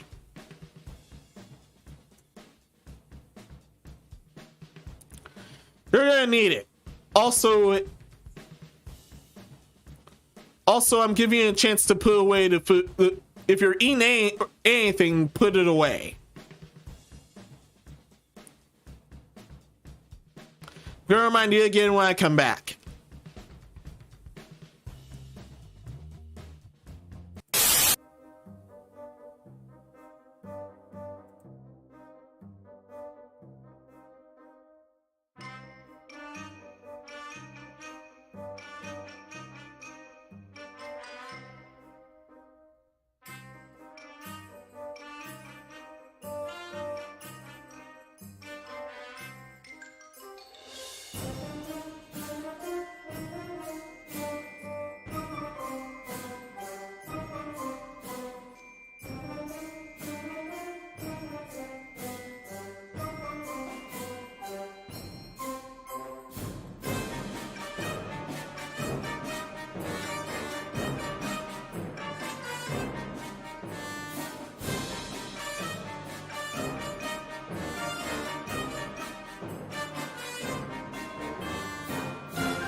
And I am back. Now, on this next bit, we have 3 topics remaining. Draco Scorpio, welcome. I have no idea about TikTok whatsoever. Nothing about it whatsoever. First I've heard with that. Also, to you and everybody else, everyone else that's watching this now, if you're eating, stop immediately. Stop immediately. Because this next topic, yeah. All because we need to stop people doing something dangerously stupid. The shenanigans are just, unfortunately, just going to be taken to the net. To Net's big platform. Yeah, you already did munchies earlier. Yeah, still, anyone that's eating, stop. Stop now.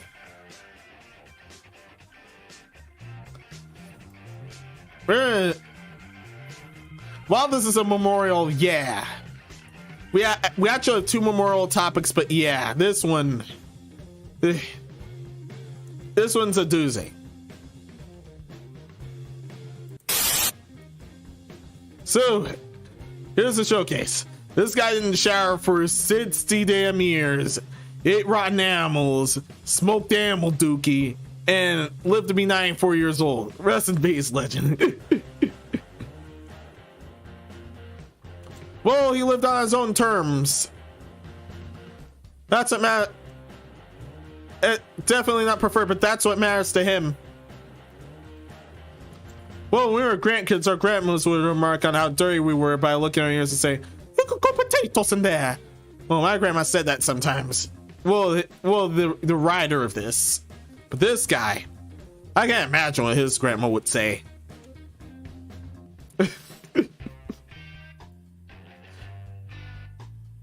Yeah, this is the world's dirtiest man, Amal Haji. He last shot 60 years ago. He was dead at 94. That's most likely due to sanitation withdrawals. Oh, guy uncovered in shower turns to shit. Yeah. Indian hermit who have been unofficially dubbed the world's dirtiest man after not showering for some 60 years died at age 94, as some media reported.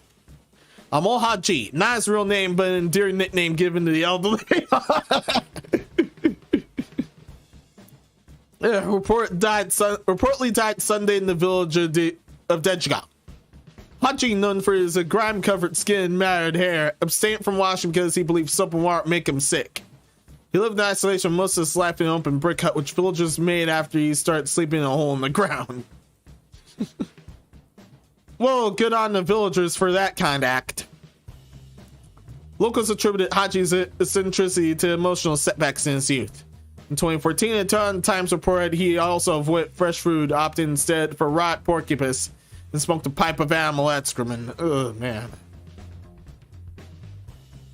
Yeah, no, yeah, he was not kidding at all. Yeah, the oldest, dirtiest bastard, everyone.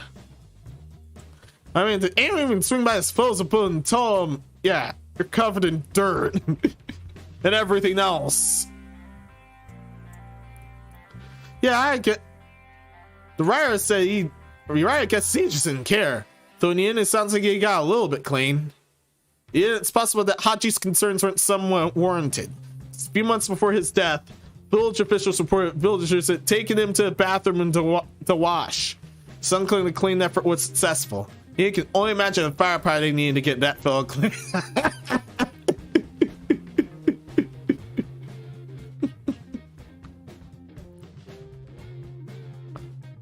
Well, he lived life on his own terms, I guess. May he rest in peace. Oh, he really wanted to build his immune system, yeah. Turns out his immune system worked the opposite way.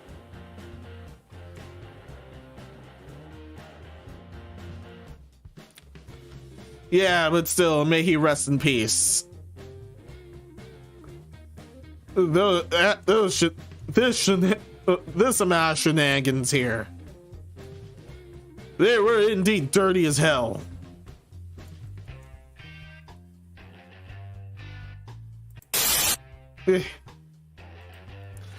Yeah, we're moving right along from there. Let's clean some things up.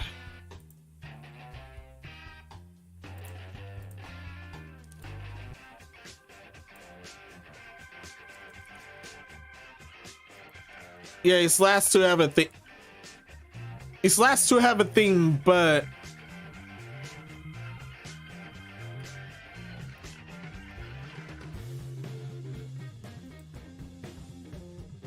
now for this last bit, we have 2 wholesome events.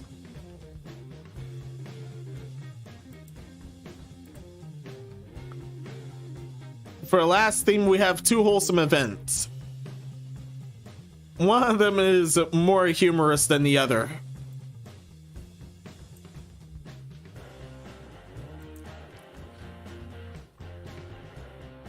Yeah, one of them is definitely more humorous than the other.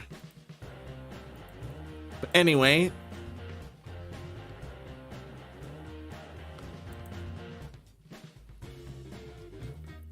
let's start with this one. So service dressed as Power Rangers at Oakland restaurant saved a woman from being attacked. And yeah, all of them were in costume here. It was literally Morthan time in that place. Moving right here. Employees dressed as Power Rangers at a new restaurant in the East Bay sprang into action and became real superheroes by saving a woman who was being attacked. The whole incident was documented by the now viral series of tweets by a woman who was having dinner. As if the 7-9 superhero taking orders or slinging drinks at bar was amazing enough. Robert Nokia ramen in Oakland around 8 p.m. on Friday could be described as more than time. And yeah, this was, to spoil earlier, this is a mugging incident. This is a mugging incident, not anything else.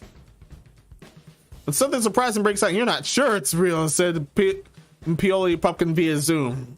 According to her Twitter thread, which has hundreds and thousands of impressions, everyone seemed to jump into action to de-escalate the situation.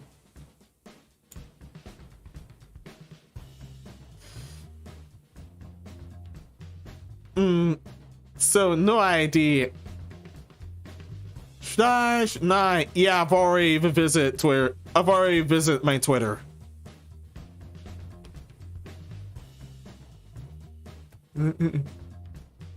Yeah, I've already visited my Twitter. Yeah, this one's pretty long, but it's pretty fun.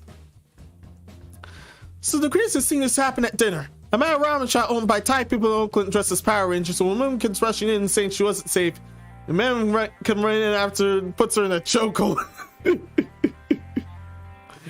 Why are the employees dressed as Power Rangers at Ponder? Because there's a ramen fusion restaurant where the main cocktail is, you guessed it, the Noka Rangers.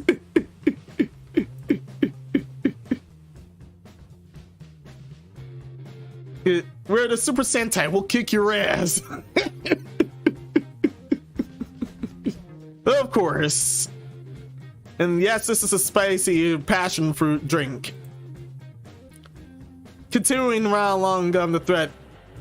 Once a woman expressed she wasn't safe, she didn't want to go home with this man who was choking her. The Black Power Ranger, the manager with a kick-ass bob, and the Yellow Ranger told the man to leave. He swung right at them. This is when all the Rangers yelled, "Huey!" Huey is the Thai expression, Russian and Cantonese, "What the hell?" Or Korean, "Yeah!" And the English, the fuck?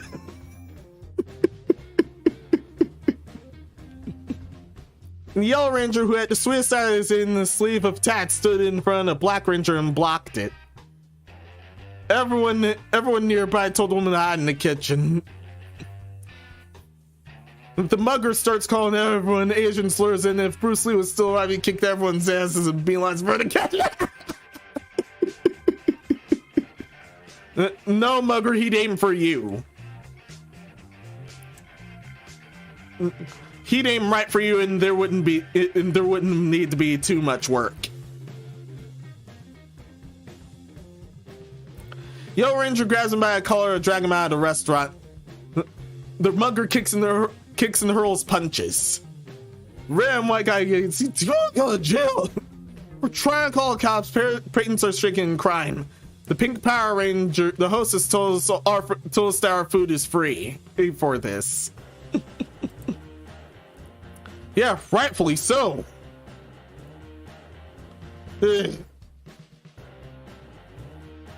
My emote this thing messing with my emote board. Come on. I don't want to bring down Walpurgis Night again. I don't want to have to call Walpurgis Night again.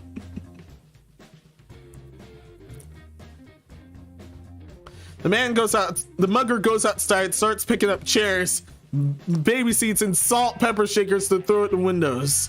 I, for some reason, start wolfing down my ramen.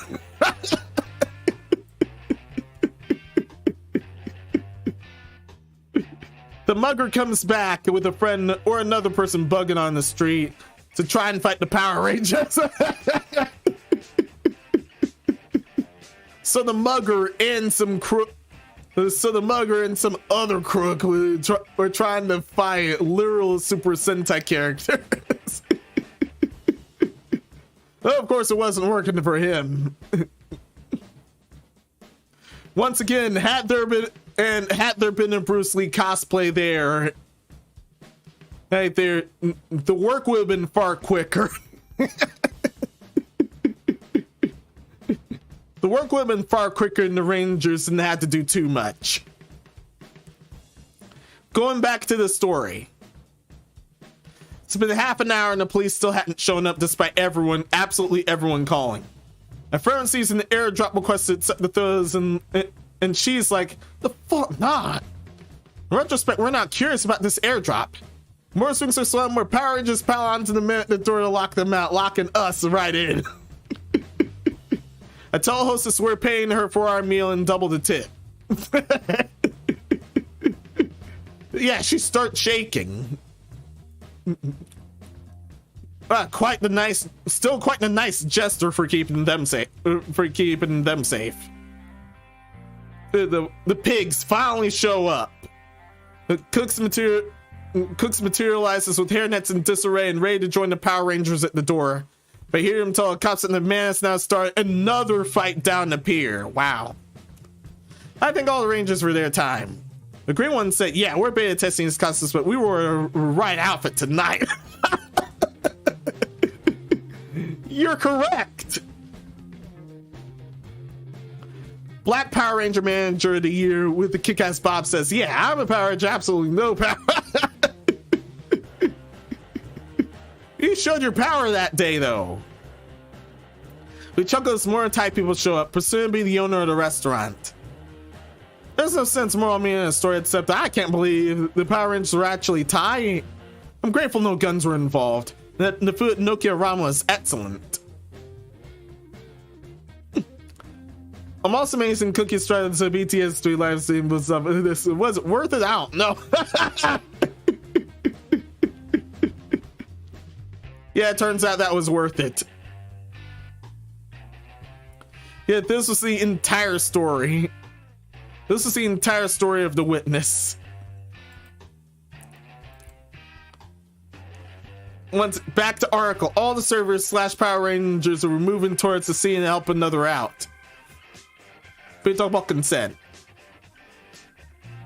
Senator tweets that may even start using racial slurs, but then the spirit of the community kicked in, even the customers start more.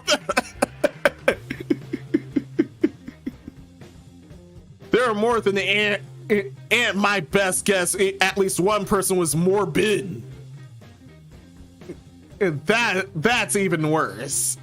That's even worse for the mugger. The patrons start getting involved in ways of supporting, making sure everyone was safe. So the Power Rangers piling onto the man, police showed up. Oakland police confirmed to the news that they detained the man, believing he was undergoing a mental health crisis, and transported him for medical attention. Of course. Thankfully it wasn't in... He's not in this domain, don't worry.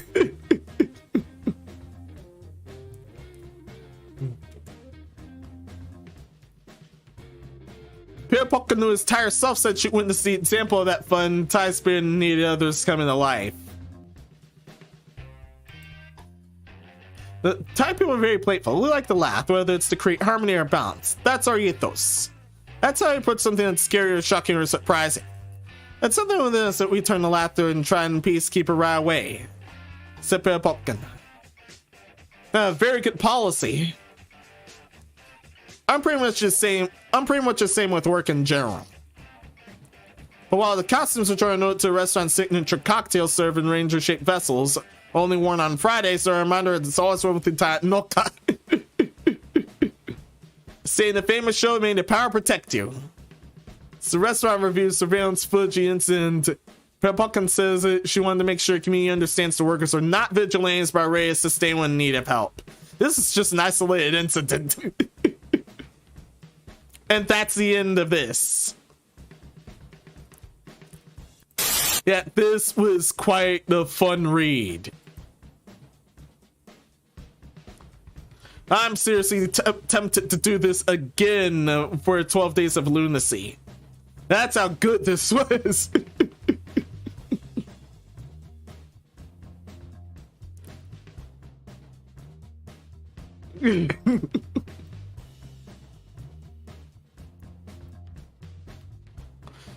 But anyway, enough of that one.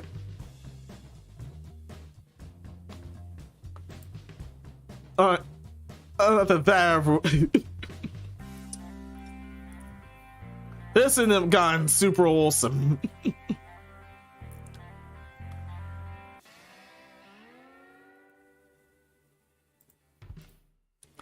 We're on the last topic, and while it's somber, it's also super wholesome. While it's more somber, it's also super wholesome. But right before that, Narcophobia Z. Final Fantasy fan, I think you'll love this one. Thank you in advance. If I do end up spotting it, it'll be a secret ending.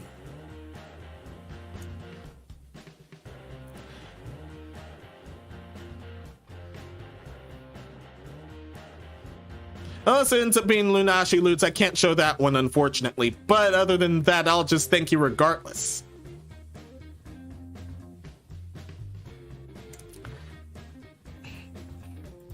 Now we're on to the last topic. Yes, this one's the other memorial.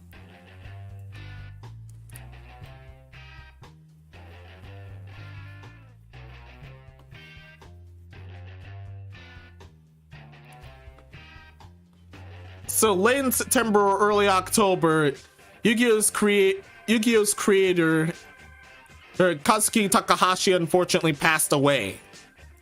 However, there was news of what he passed away of.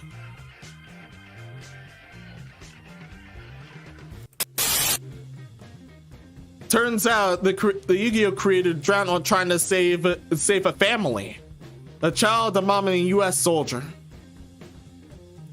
It became known that recently a Japanese anime icon risked all his fame and fortune trying to save a pair of drowning snorkelers.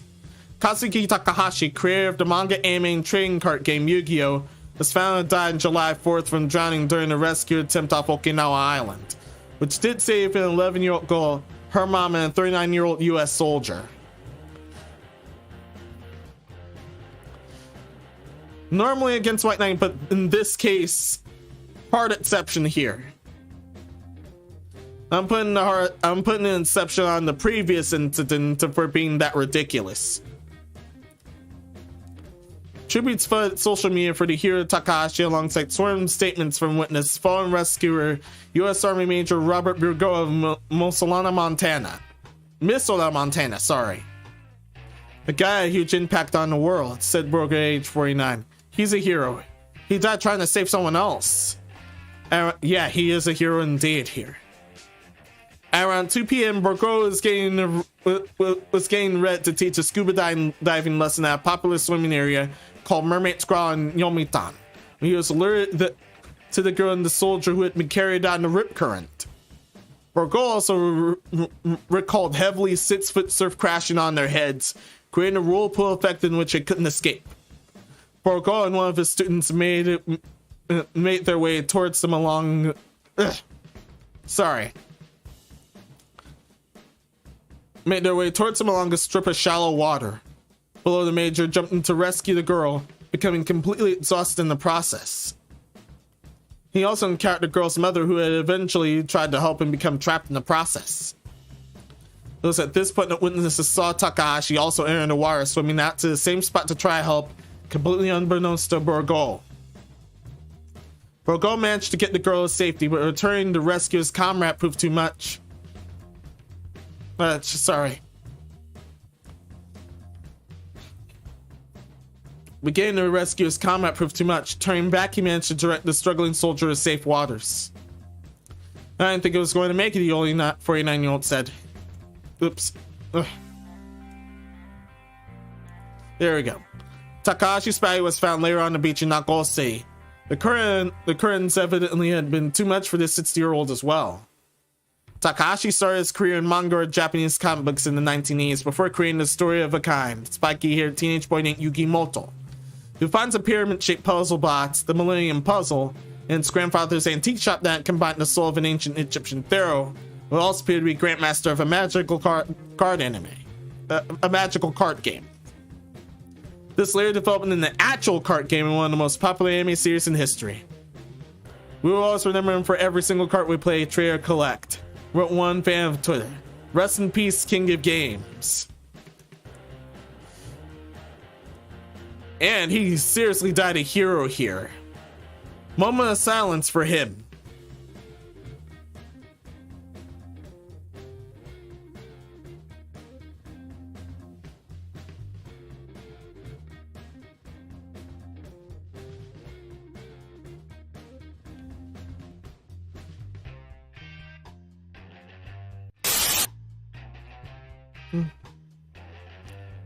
With that's the entirety of the Clown World reports for this sanity check.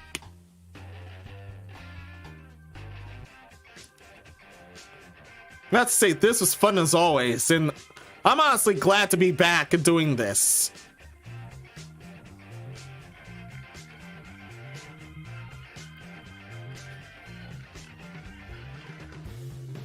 Yeah, I'm honestly very glad to be back doing this, and there's already been another ridiculous happenings.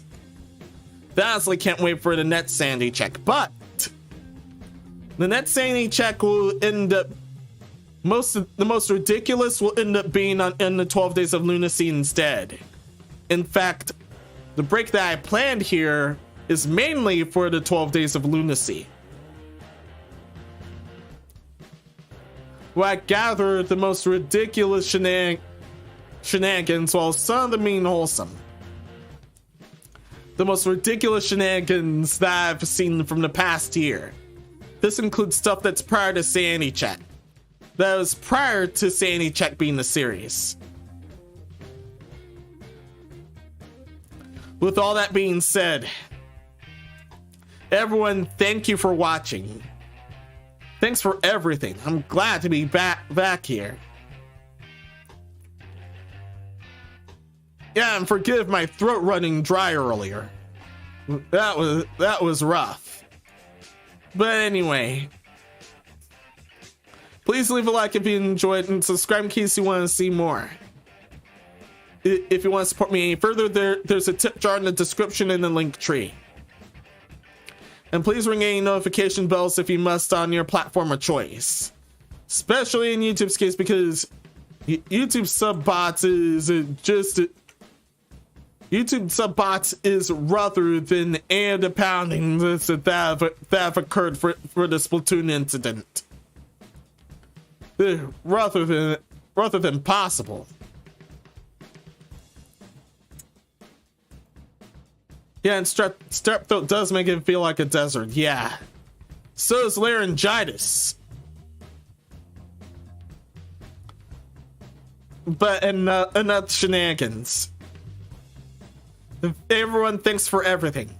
On that note, be seeing ya.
Narcophobia Z, many thanks for this. Many thanks for this. Most attempted to defeat Star Jamie and my future downtown. This is from my playthrough of Toilet Chronicles.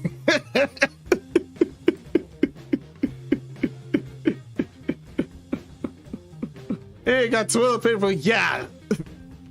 Yeah, dealing with that guy was super rough. I'm glad you're having him for dinner.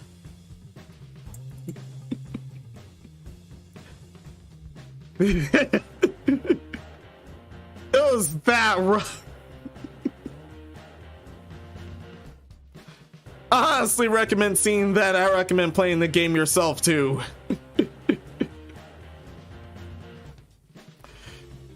Yeah, I'll see you guys next time. Be seeing ya.